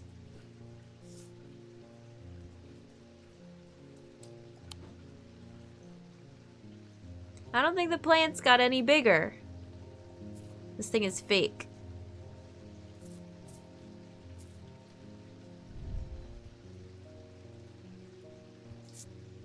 But today it's warm. Yesterday it was cold.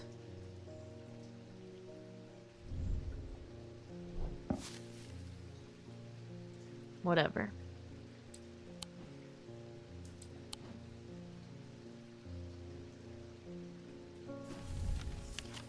Up the stairs.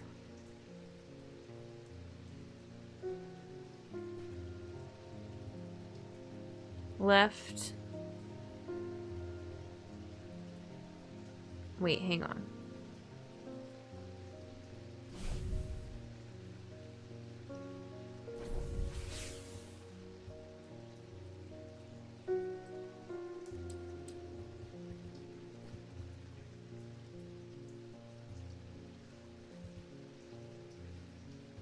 If you go up the stairs, there is no left turn. Oh, I guess left? No.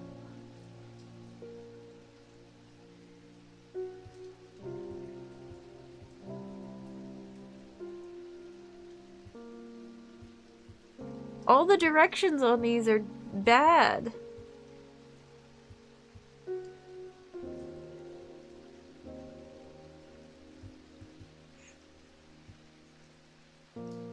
Up the stairs. Maybe this? Left. Left. No. Oh, these are all terrible.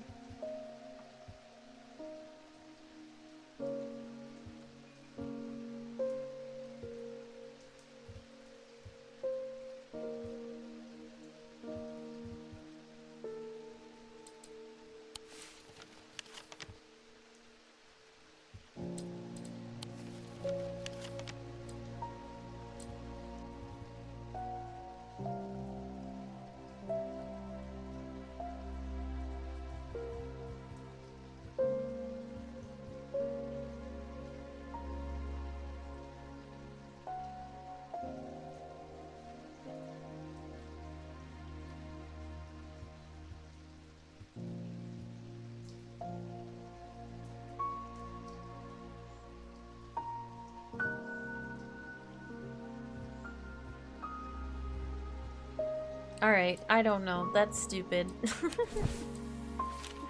This one makes no sense.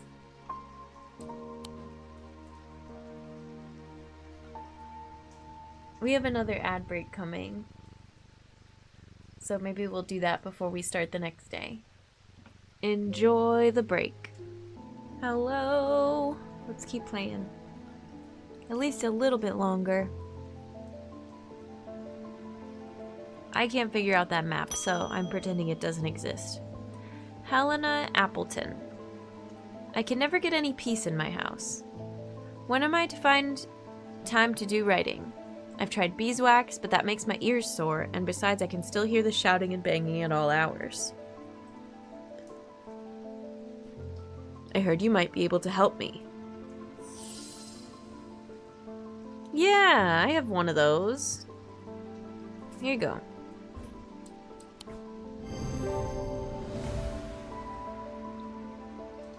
The leaves in the design are similar to the leaves in the sketch of the plant. Closer inspection reveals it does indeed muffle sounds. Gray's Grace, worn as a pendant to dispel melancholy. They share the design of a shadow catcher. I'm guessing one of these two.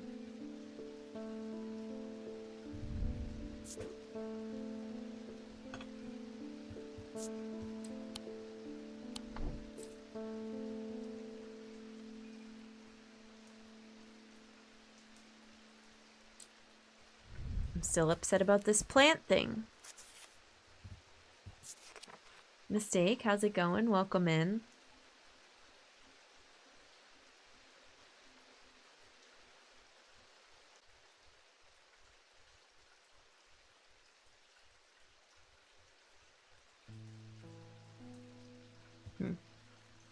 Feeling showered and repowered. Nice.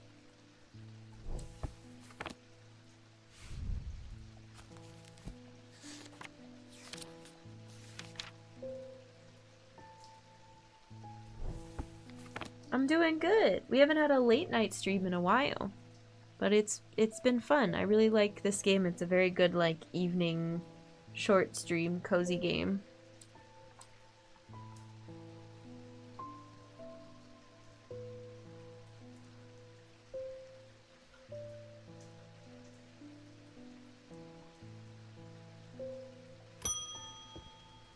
Barton Potter.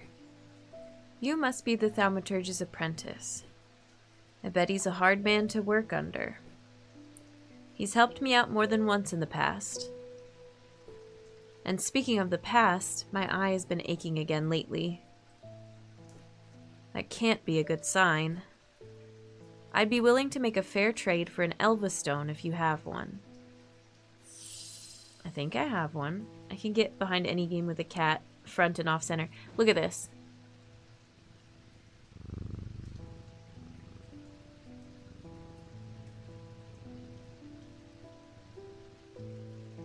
way. It's the best cat petting in any game I think I've ever played. This and Strange Horticulture. Every game needs this, yes.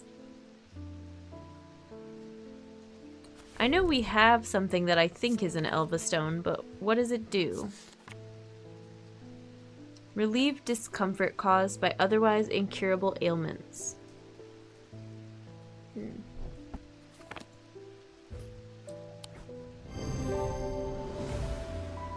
Most games should come with nuggets, yeah. And we got a trade. Fancy. Whether it be gold or chicken. As long as it's nuggets.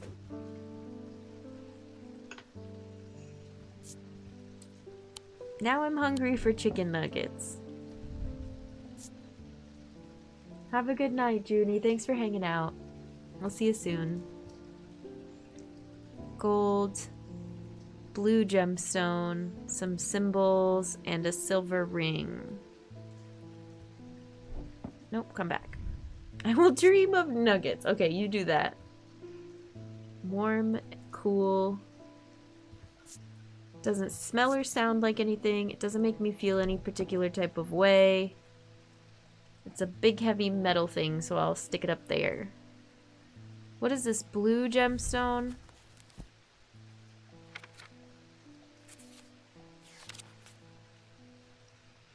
Kyanite, probably? Interesting. I wish I was as tender as this chicken. Okay.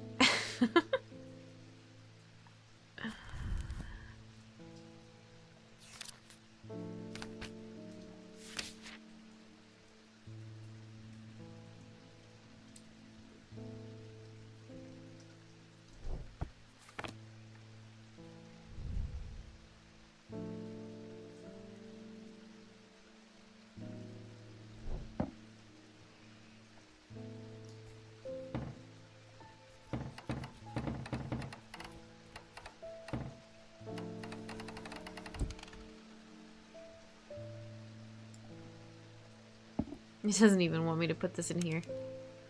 Nope. Alright, away you go.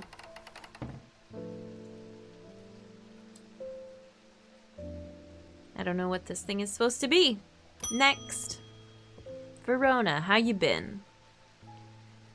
I've been doing some reading. See what you make of this. Ambra. These items cause mental fog. Oh, excuse me. A withering of intellect and thought. They are slow to work, requiring several hours to have any effect. Through prolonged use, they can cause the whites of the eyes to turn black and the subject to become deeply disoriented. They produce a noctic field. That fisherman they found yesterday had been up at Wyatt Beck, so I'm going to see if I can find anything there. Oops. Here I go again, sticking my nose into trouble because I don't seem to be able to listen to that part of me that says, go put the kettle on and let someone else deal with it for a change. It's bloody-minded arrogance to follow that thought up with, but there isn't anyone else. But here we are, and here I am. They'd do it all wrong anyway. Okay, bye.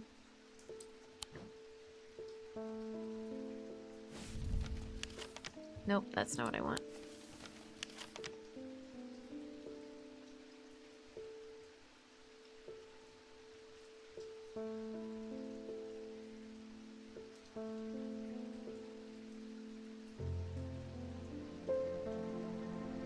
Wyatt Peck? I don't know what that means or where you went.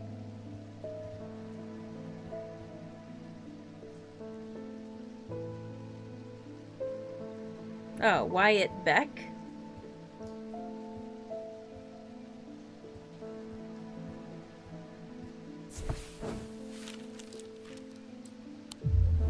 Oh no, insanity!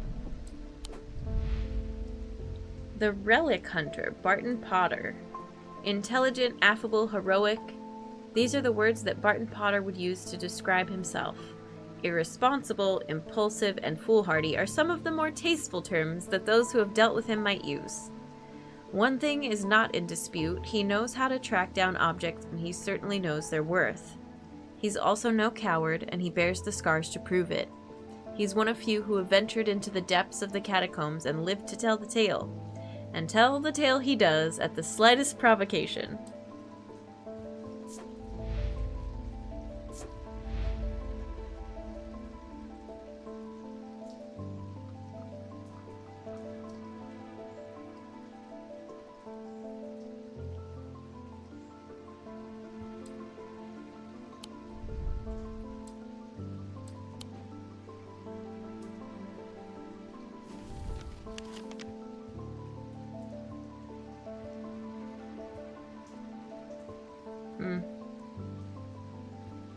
I don't know, I feel like I shouldn't just be clicking things willy-nilly.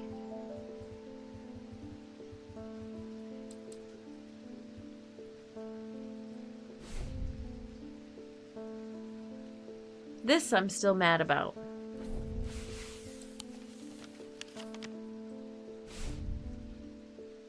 Up the stairs, left, and then left again. These are the grand stairways, right? The main stairs. Up the stairs, left, left again. So say it wants us to go in here. Then it says second on the right. There is no second on the right at that point, okay? If this isn't the right stairs, let's say it's... Or no, wait, that was wrong. Forget I said that. Up the stairs. Left is a room. Left again. Okay, then we're here. Second on the right. There's no second on the right here either. Left. Left again. Second on the right. I don't understand.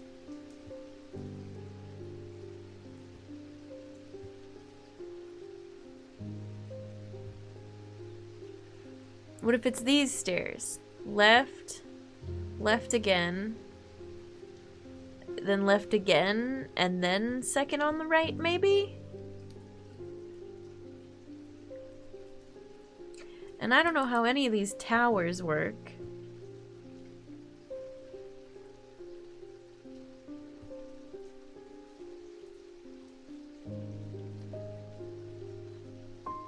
I guess you would go down the hall in here, up the stairs.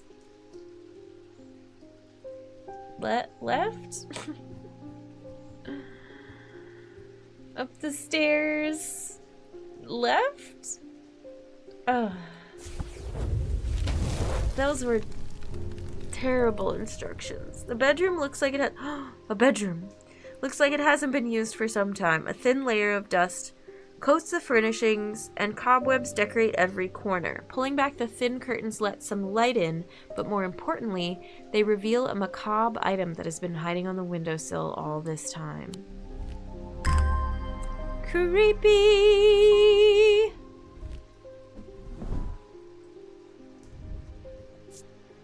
Gold. Are they real severed fingers? Surely not. I don't know. Hard and worryingly sharp, leathery, hard and somewhat rough, polished. They don't smell like anything. Makes me feel uneasy. I don't like it.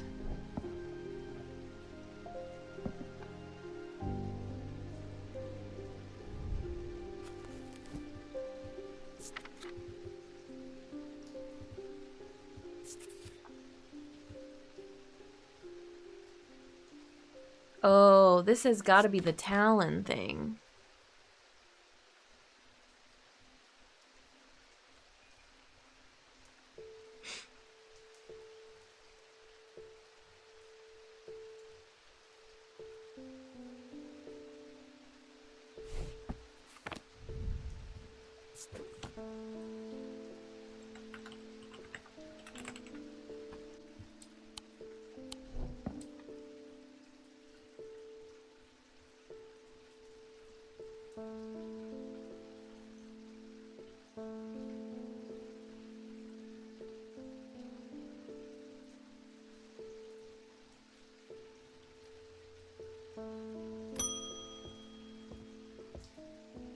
Francis, I've been wearing a pendant that I found in the library and it does something to me. It gives me an appetite for reading that I cannot control. I was lost in the library for 3 days without eating or sleeping before I managed to take the pendant off and escape. It is rather pretty, though. Someone told me that I need a Cushic purifier and that this is the place to get one. Okay, here. What does this do?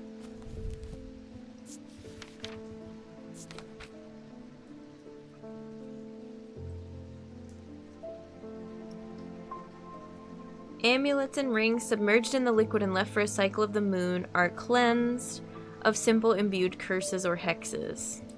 But there's a limit on the effectiveness. Okay, I'm warning you.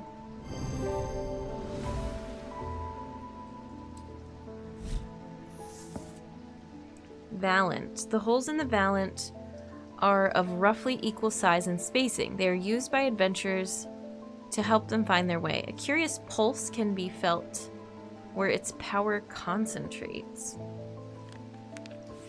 Weird.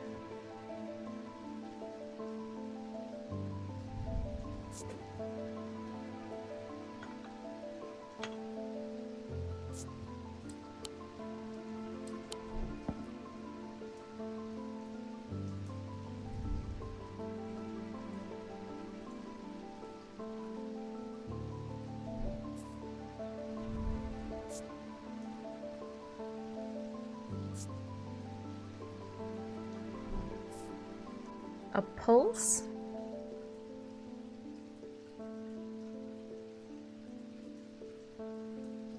This thing, maybe?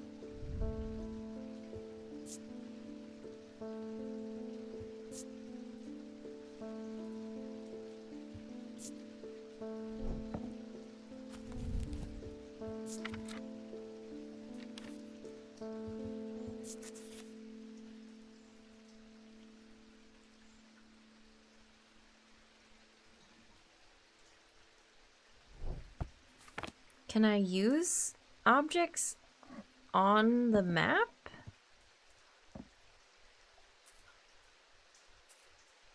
What else has holes in it?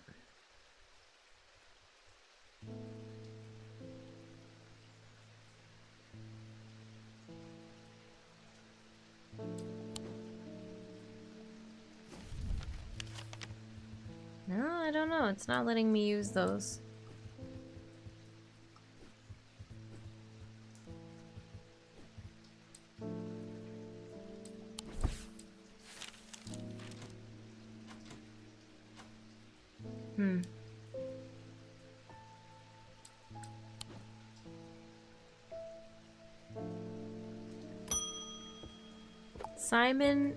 Simone Green. I've been working on something you might find interesting. Did you know that nobody knows who built Strange Antiquities?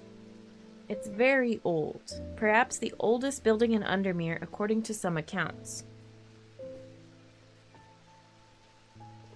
Even Eli doesn't know all of its secrets. I've been decoding a journal that he found. It's slow work, but I've made a bit of a breakthrough recently. Have you discovered the plinths below the counter? I have! Okay, these are plinths. I've learned they can be used to access the shop's hidden depths. And this journal holds some of the keys. Gimme, gimme, gimme, gimme. Here's something I discovered late last night. See what you make of it. Give me the journal.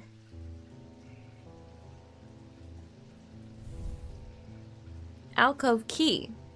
Horn shackle, evocant, and then a moon something. The writing is dense and spidery, and it's not always easy to decipher.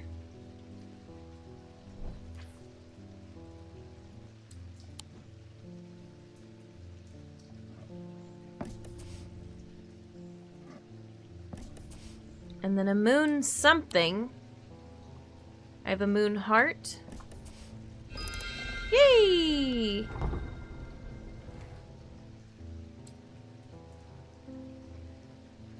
So many prizes. Wow.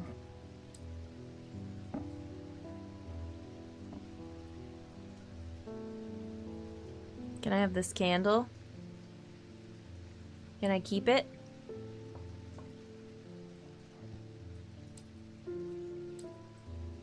I don't have anywhere I can put any more candles. Oh, that's nice.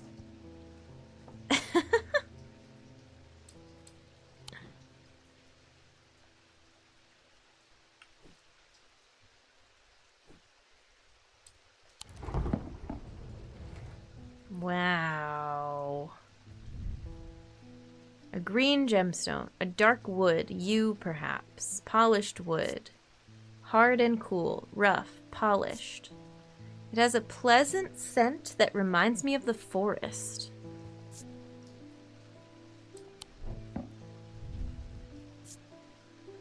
Wood and dark purple gemstones, rough and uneven. It has a strong odor, sharp but not entirely unpleasant.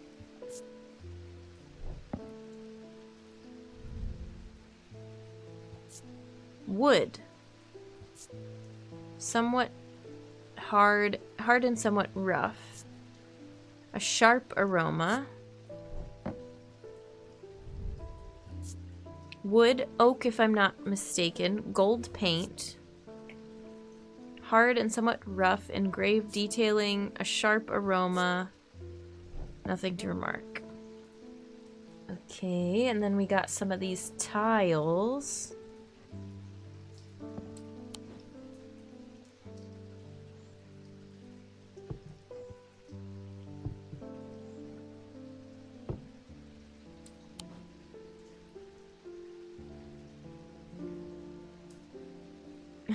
Thanks, Mickey. Sorry, I didn't hear it.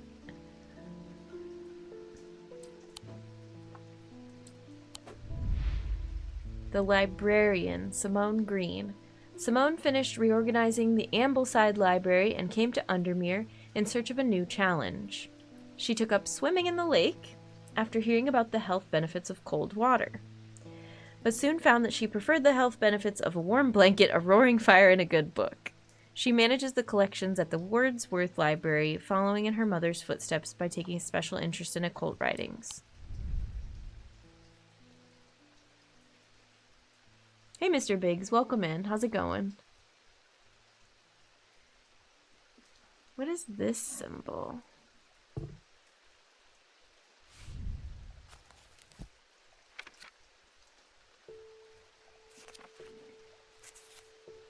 Arsenic.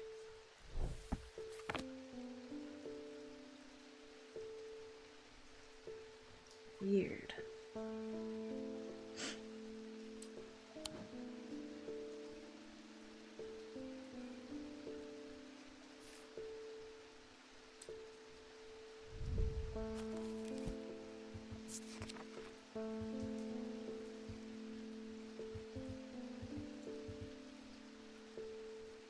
Been a rather busy evening. Finished making dinner. Nice. What's for dinner?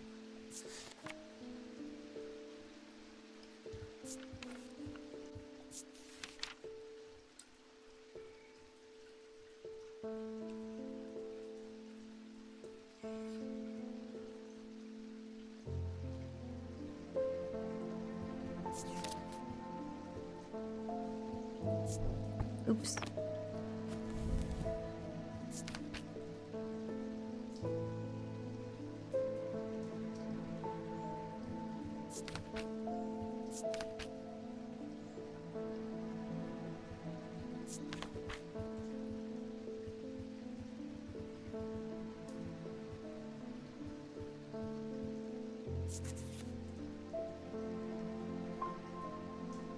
Form of a comforting guardian. I made scallops Alfredo. Oh, delicious. That sounds really good. Dang, I'm hungry again.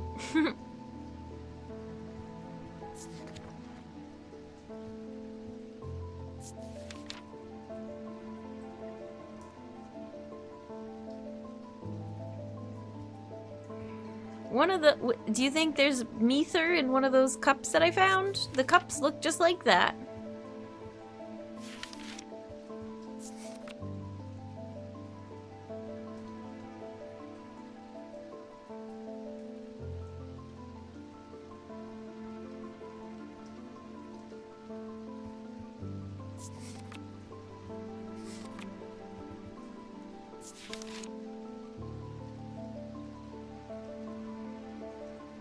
Materials with connection to the ocean.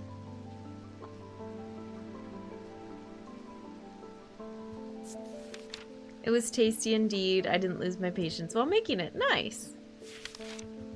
Good job.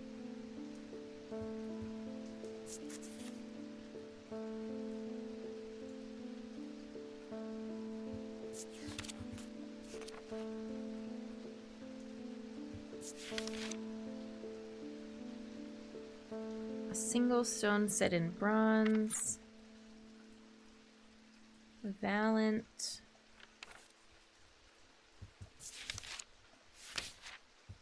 Witch's finger and Zia.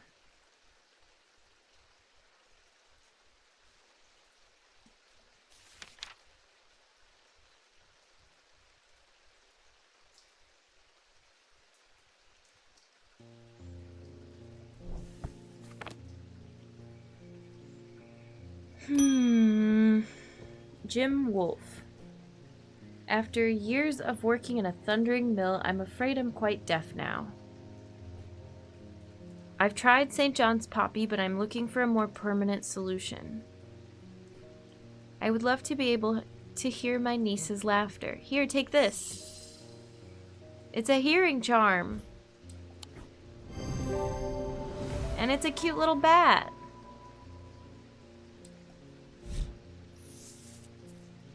Veiled Fen. Brightly colored in the light, but it clouds over after a short period in total darkness.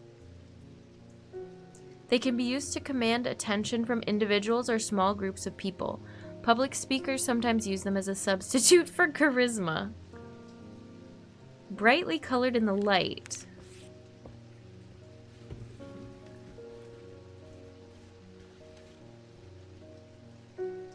What do I have that's brightly colored?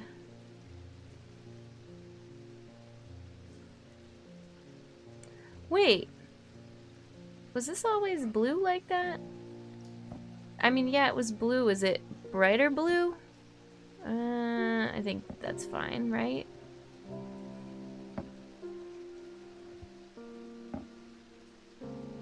I can't tell if it's duller down there than it is up here. The game's going really well. It's a lot of fun. What if I put it in here?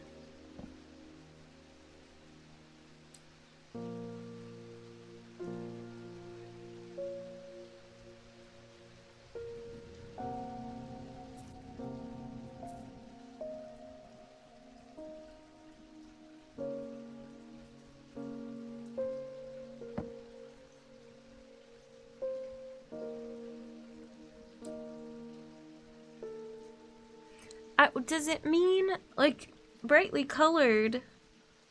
I don't have anything that's painted, but does it mean the gemstones themselves actually lose their color? Like, this is very bright. Alright, in the darkness you all go.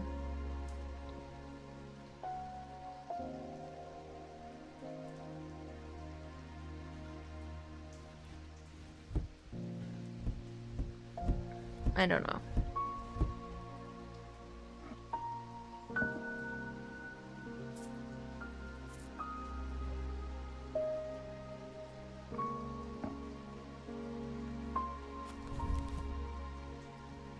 What is that thing called again?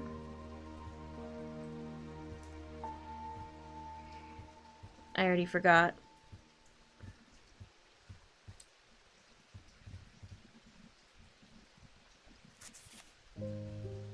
Veiled Fen.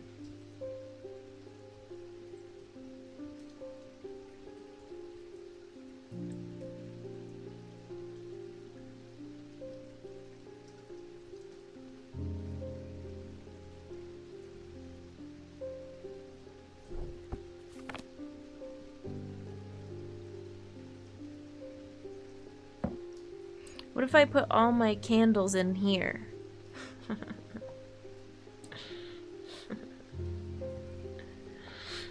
Good night.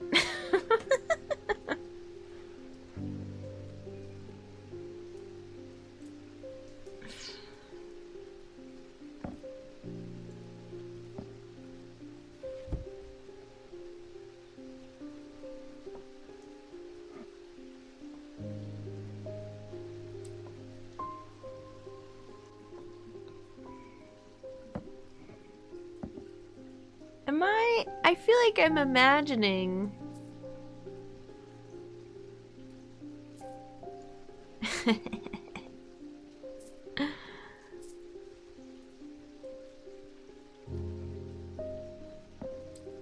This being duller after it comes out of the closet.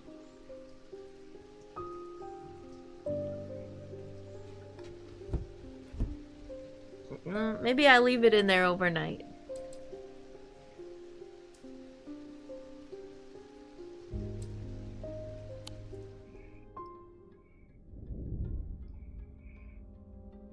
At camp that night, one of the pair had awoken with pain in his left eye. He was alert to the threat at once, recognizing two things at the same time.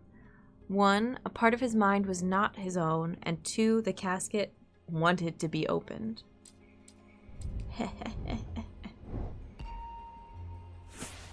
Thanks for using those sounds. It's a body? It's a statue?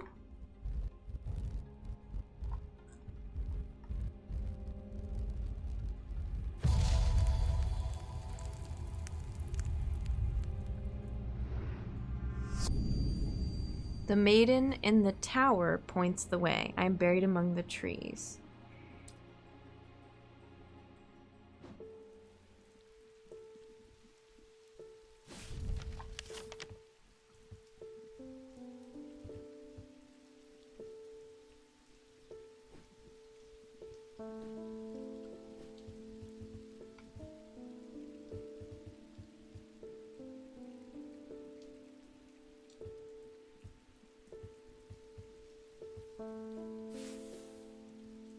What tower? Galfrey's tower? That's this. How do I know where this is pointing?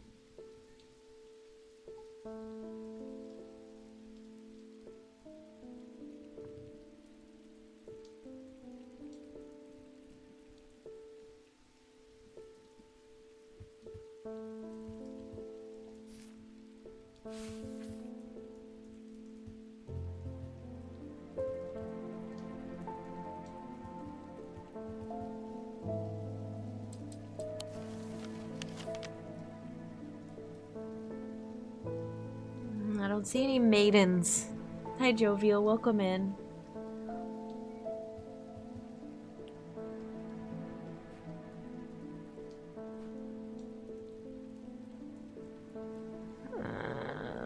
These clues keep getting harder.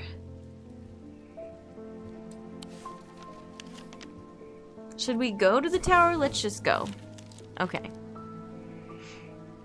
This one wasn't wasting a step. It didn't make me more fearful by going here and getting it wrong. I climb the narrow, winding stair to the top of the tower and am rewarded with views across Lake Undermere. I'm not alone in the tower. Standing in the center of the circular platform is a statue of a young woman, the maiden. Her outstretched arm points due east across the rooftops of Undermere and beyond.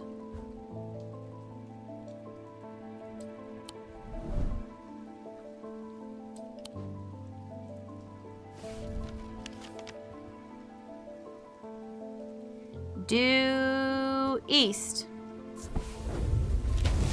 and beyond. I find what I'm looking for in a small cavity carved into a sturdy oak tree. I look around, half expecting to see someone, but there's nobody there. I take my prize and leave, feeling my mood lifted by the smell of damp moss and the gentle rush of wind through the treetops.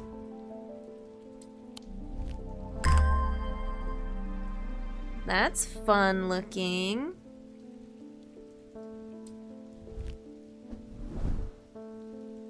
I spy a kitty. They're so cute. I put this scale in the way, but you get the idea. Ear scritches. I had to move this scale because I was messing with this thing. It doesn't look any different.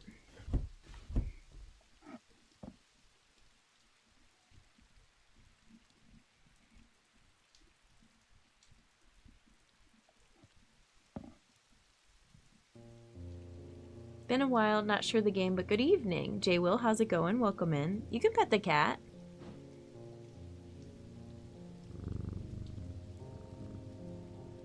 Kitty!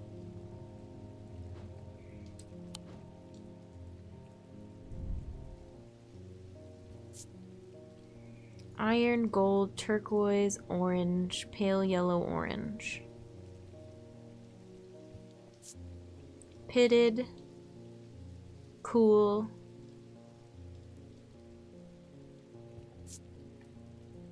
And that's it.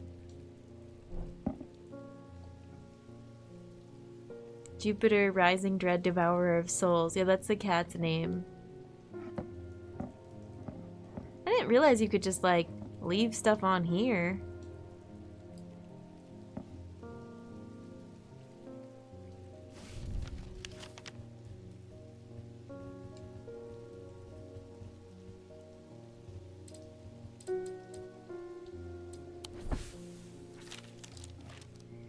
Is this a simulator? No, it's a puzzle game. You are manning this antique shop called Strange Antiquities, and you start off with a certain number of objects and a book, and then it's a series of like kind of process of elimination puzzles, like small puzzles, to try to figure out what each object is based on its shape, the material it's made of, what it smells like, what symbols are on it. And then you get customers every day, and some of them bring you items and some of them want you to give them items. And when you give them items, you're rewarded with like more pages for your book and more stuff to learn. The characters, as you work with them, there's some of them are like key characters, like main people of the village, and they start to slowly reveal the story over time.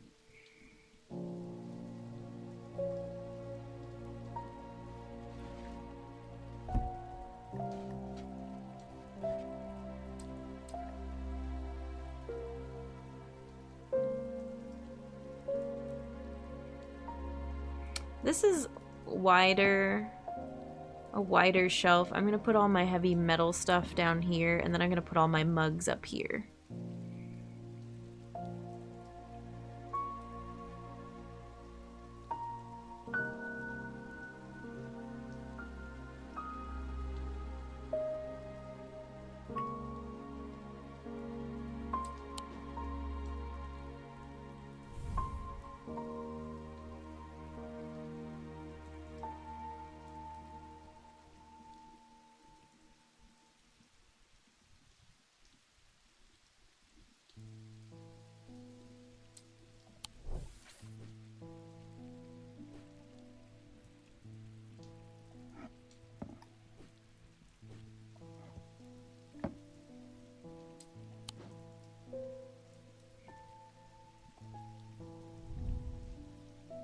Detective-like game reminds me of LA Noire.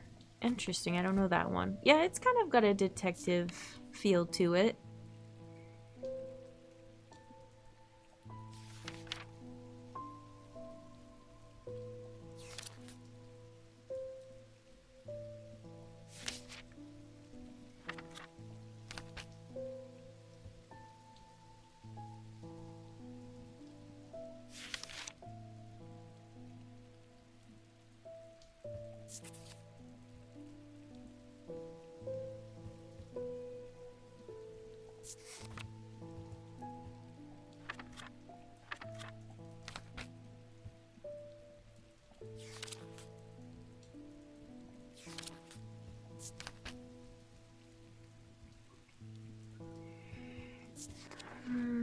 There was something that I already forgot that gives off a noctic resonance or a noctic aura or something like that. I forget what it was.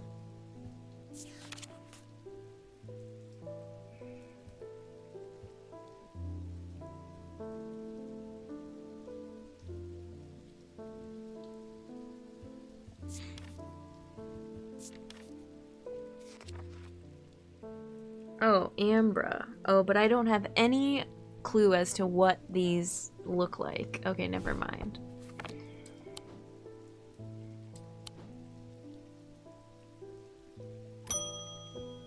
Hi, Verona.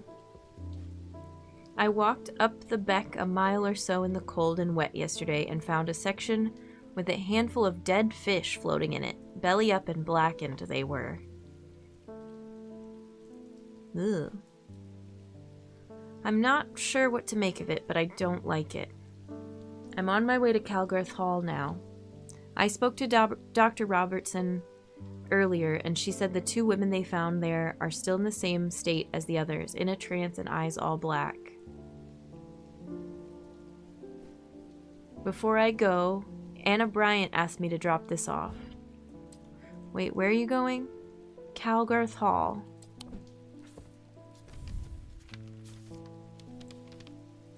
When we were kids, we used to explore an abandoned house on the lakefront.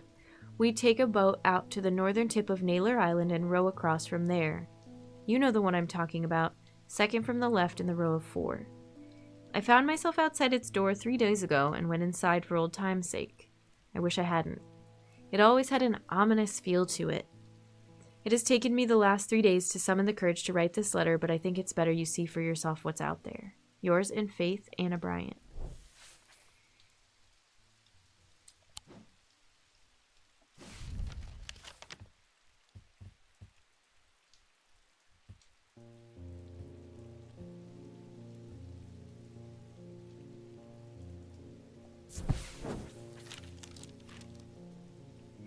I don't know exactly what I was expecting to find. Anna's letter was quite vague after all, but I certainly wasn't prepared for this. In an alcove of the house, peering out through loose mortar and crumbling brick, is a macabre shrine of sorts. The skull of a stag is mounted above the opening, its antlers smeared with a dark red substance, and large melted candles pool out onto the wooden floor on either side.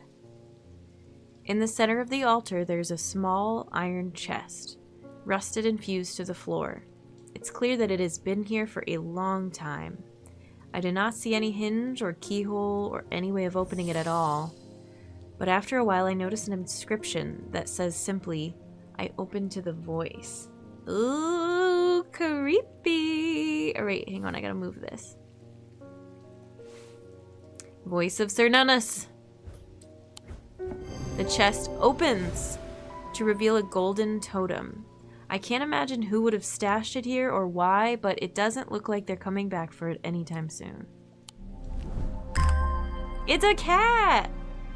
Oh my god, I was talking about this. I called it. We found the comforting creature, or whatever it was supposed to be. That's amazing.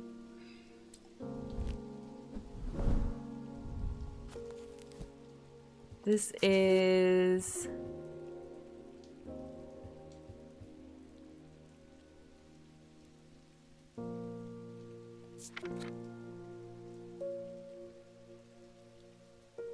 not this one.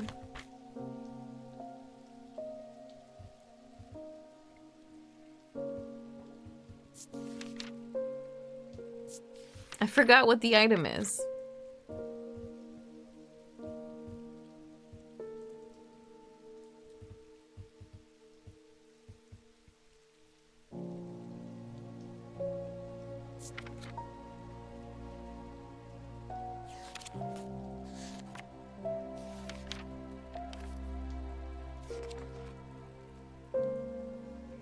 No, I can't remember what it is. My brain is losing all the names of things. Oh, Moonstone Guardian. Comforting Guardian. There it is. Okay.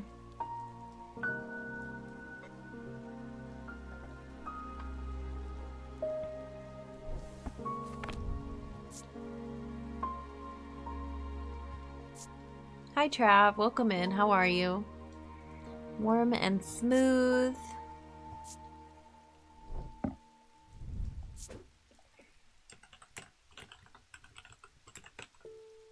I have zero knowledge of this game, so you don't have to worry about hints. It can speak for anyone else. Yeah, it's really new.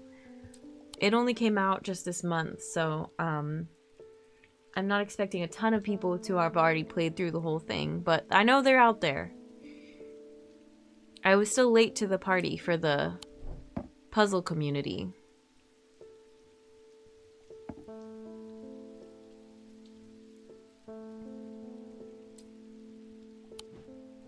Look at this little... Like, I want this to be our little animal shrine over here. This is so cute. Doing alright, just got done playing Elden Ring Night Rain, nice. I don't know where to put this. Strange Antiquities is good. It's very good. I like it a lot. But I knew I would. Here, we'll put this over here. This thing is such an awkward shape. Here, you can just hang out in that. Would you say the puzzles are easier than blueprints? I mean, apples to oranges. Like, and I don't want to get into spoilers for blueprints since we're not playing that right now. But, they're just very different games. I will say there's like a lot of little tidbits in this to make up the greater mystery, and without spoiling anything, like Blueprints gives you tons of little tidbits all over the place that you're slowly putting together to like solve a greater mystery. So that aspect of the overarching story has similarities, but otherwise can't really compare. I apologize if this inquisition is an imposition to your disposition. It is not my intention to bring to your attention a matter of contention. Okay, Lester Crowley. I have an inclination to perform an incantation of flirtation. For your part, a leaden heart of the thalmic art. Actually, that was kind of cute.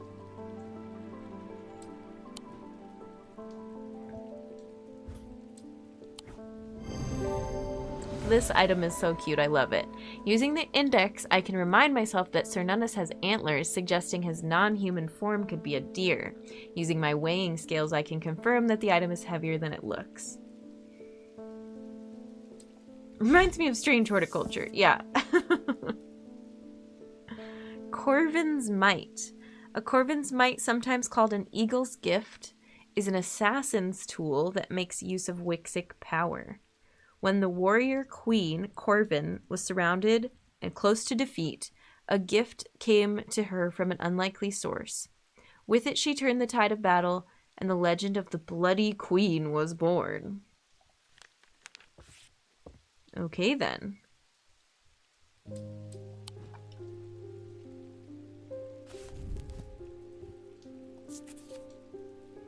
Kind of drew the comparison because of the emphasis on puzzle solving, but it doesn't seem how you go about it's different for both games. Yeah. I mean, Blueprints is a roguelike, right? So the gameplay is doing all these rounds. And this is more like visual novel. Like, it has a set number of days. It has the same NPCs for everyone's playthrough. Everybody's solving the same puzzles on day one, and they're all like little kind of process of elimination logic. They're pretty easy, but they're very satisfying. It's like testing your observation skills. Hi, Monster. Welcome in. A little bonus stream. Yay. I will unfortunately have to wrap up soon. I can't go super late. Still gotta work pretty early tomorrow. Okay, so we just got Corvin's Might. Reminds me of Obra Dinn with the slow checking off of things. Yeah. I could see that. It's something that's not timed, so you can go in and... Well, except this, like... Every day one, you're gonna have the same person request the same item, and if you don't get that puzzle right then, and you just keep guessing it wrong, I think your insanity meter goes so high that you can probably, like, get a game over right away. Whereas... I don't remember how... Oberdin just lets you fill in anything you want at any time. And then you can choose to, like, end the game early, even if all your answers are wrong. Say it isn't so.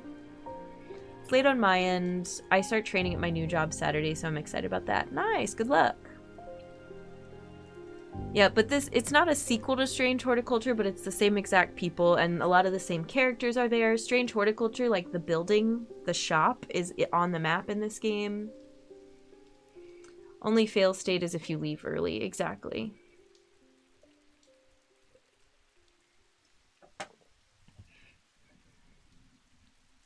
These objects pay homage to the Bloody Queen's gift. Just looks like a rock. Wixic power. What's the black stone with the red flecks in it? Bloodstone.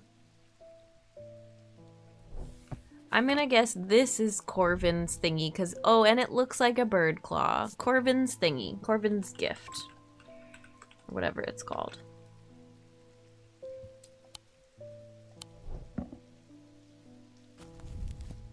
Might. Sorry.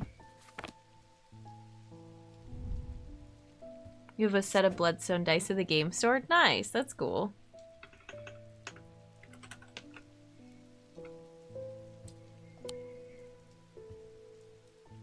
You didn't have to tell you because you didn't ask safe word. The game told you. True. I guess if you know gemstones really well, then it's just a general knowledge question. Spoilers or not, a black stone with red flecks is gonna be a bloodstone in and out of game universe. All right, let's do one more customer and then I gotta call it for the night. Angus Eaton. Oh, you're not Eli. I'm returning an item he asked me to repair. The mechanism was mangled, but I've replaced all the springs and given it a clean. Good as new. Is this the spinny thing? Am I gonna get the key finally? Yes! Finally. Actually, I don't know that the key... Yeah, I think the key's in here.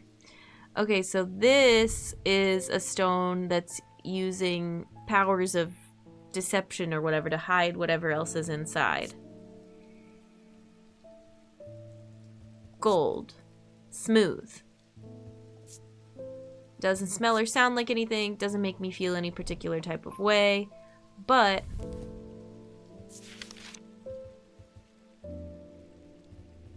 ethereal key is designed to be hidden from prying eyes. When activated by moving the object in a circular motion, the key is revealed by its gemstone of light. These are rare items and not generally known about outside of Thalmic circles, hence why the shop owner of the Thaumaturgy Antiquity shop has one. Gemstones of the night power the concealment charm.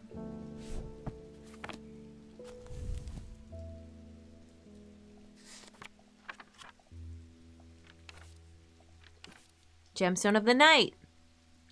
Onyx. Noctic. There it is. All right, ready? Actually, wait, I want to mark it.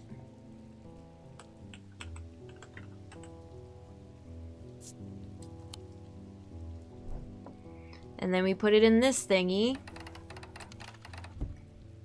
It has a flower thingy on it. What? It didn't work. No! Maybe, what if I... Oh, no. I was so confident.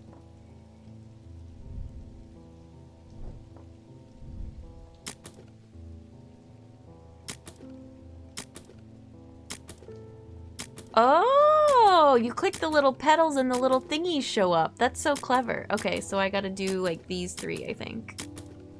And this one? This one? That's cool. Ooh, what are you?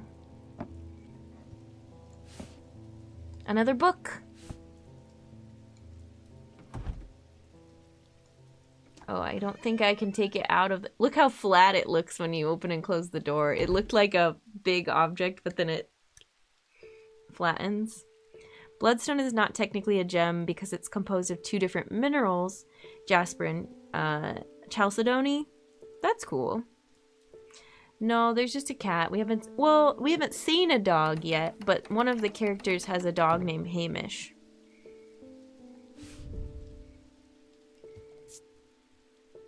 Oh, this is the seed pod thing. It's some kind of green organic material. Wood. Hard. Delicate. It sounds hollow when tapped. Okay, this is...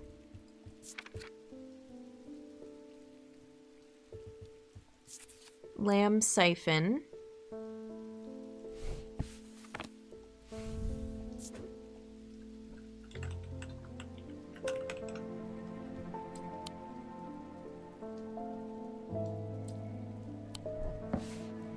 And we got a book on curses and their effects. A brief overview by Dr. F. Robertson. Black heart. The heart of the sufferer feels constricted as though it is clamped in a vice. The skin is pale and cold to the touch, and veins stand out darkly on the body. Eventually death will occur. Braxis. Characterized by necrosis of the flesh, the afflicted will feel no pain, but the scarring has no cure. Breath of Lyra. While those affected appear to be able to breathe normally, they are feeling as though they are choking. Burning blood. The subject has sensation of burning from the inside out. It is rarely survived, and those that do never fully recover. Morgan's insanity, a poison of the mind. Noctic sight. Those suffering from this curse speak of increasingly vivid nightmares. The sapphire curse, marked by telltale blue tint to the eyes. Those under the curse are plagued by waking hallucinations. Torment's paralysis affects the mouth and tongue, so speech becomes impossible. We have so many books. Very good. Look at all my trinkets. I have so many trinkets.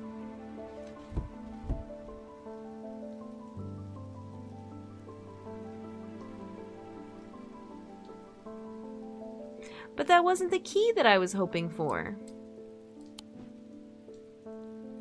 I want to get in here. Let me in.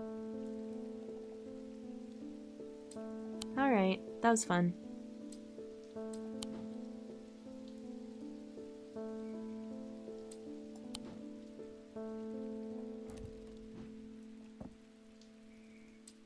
Pet the cat one more time.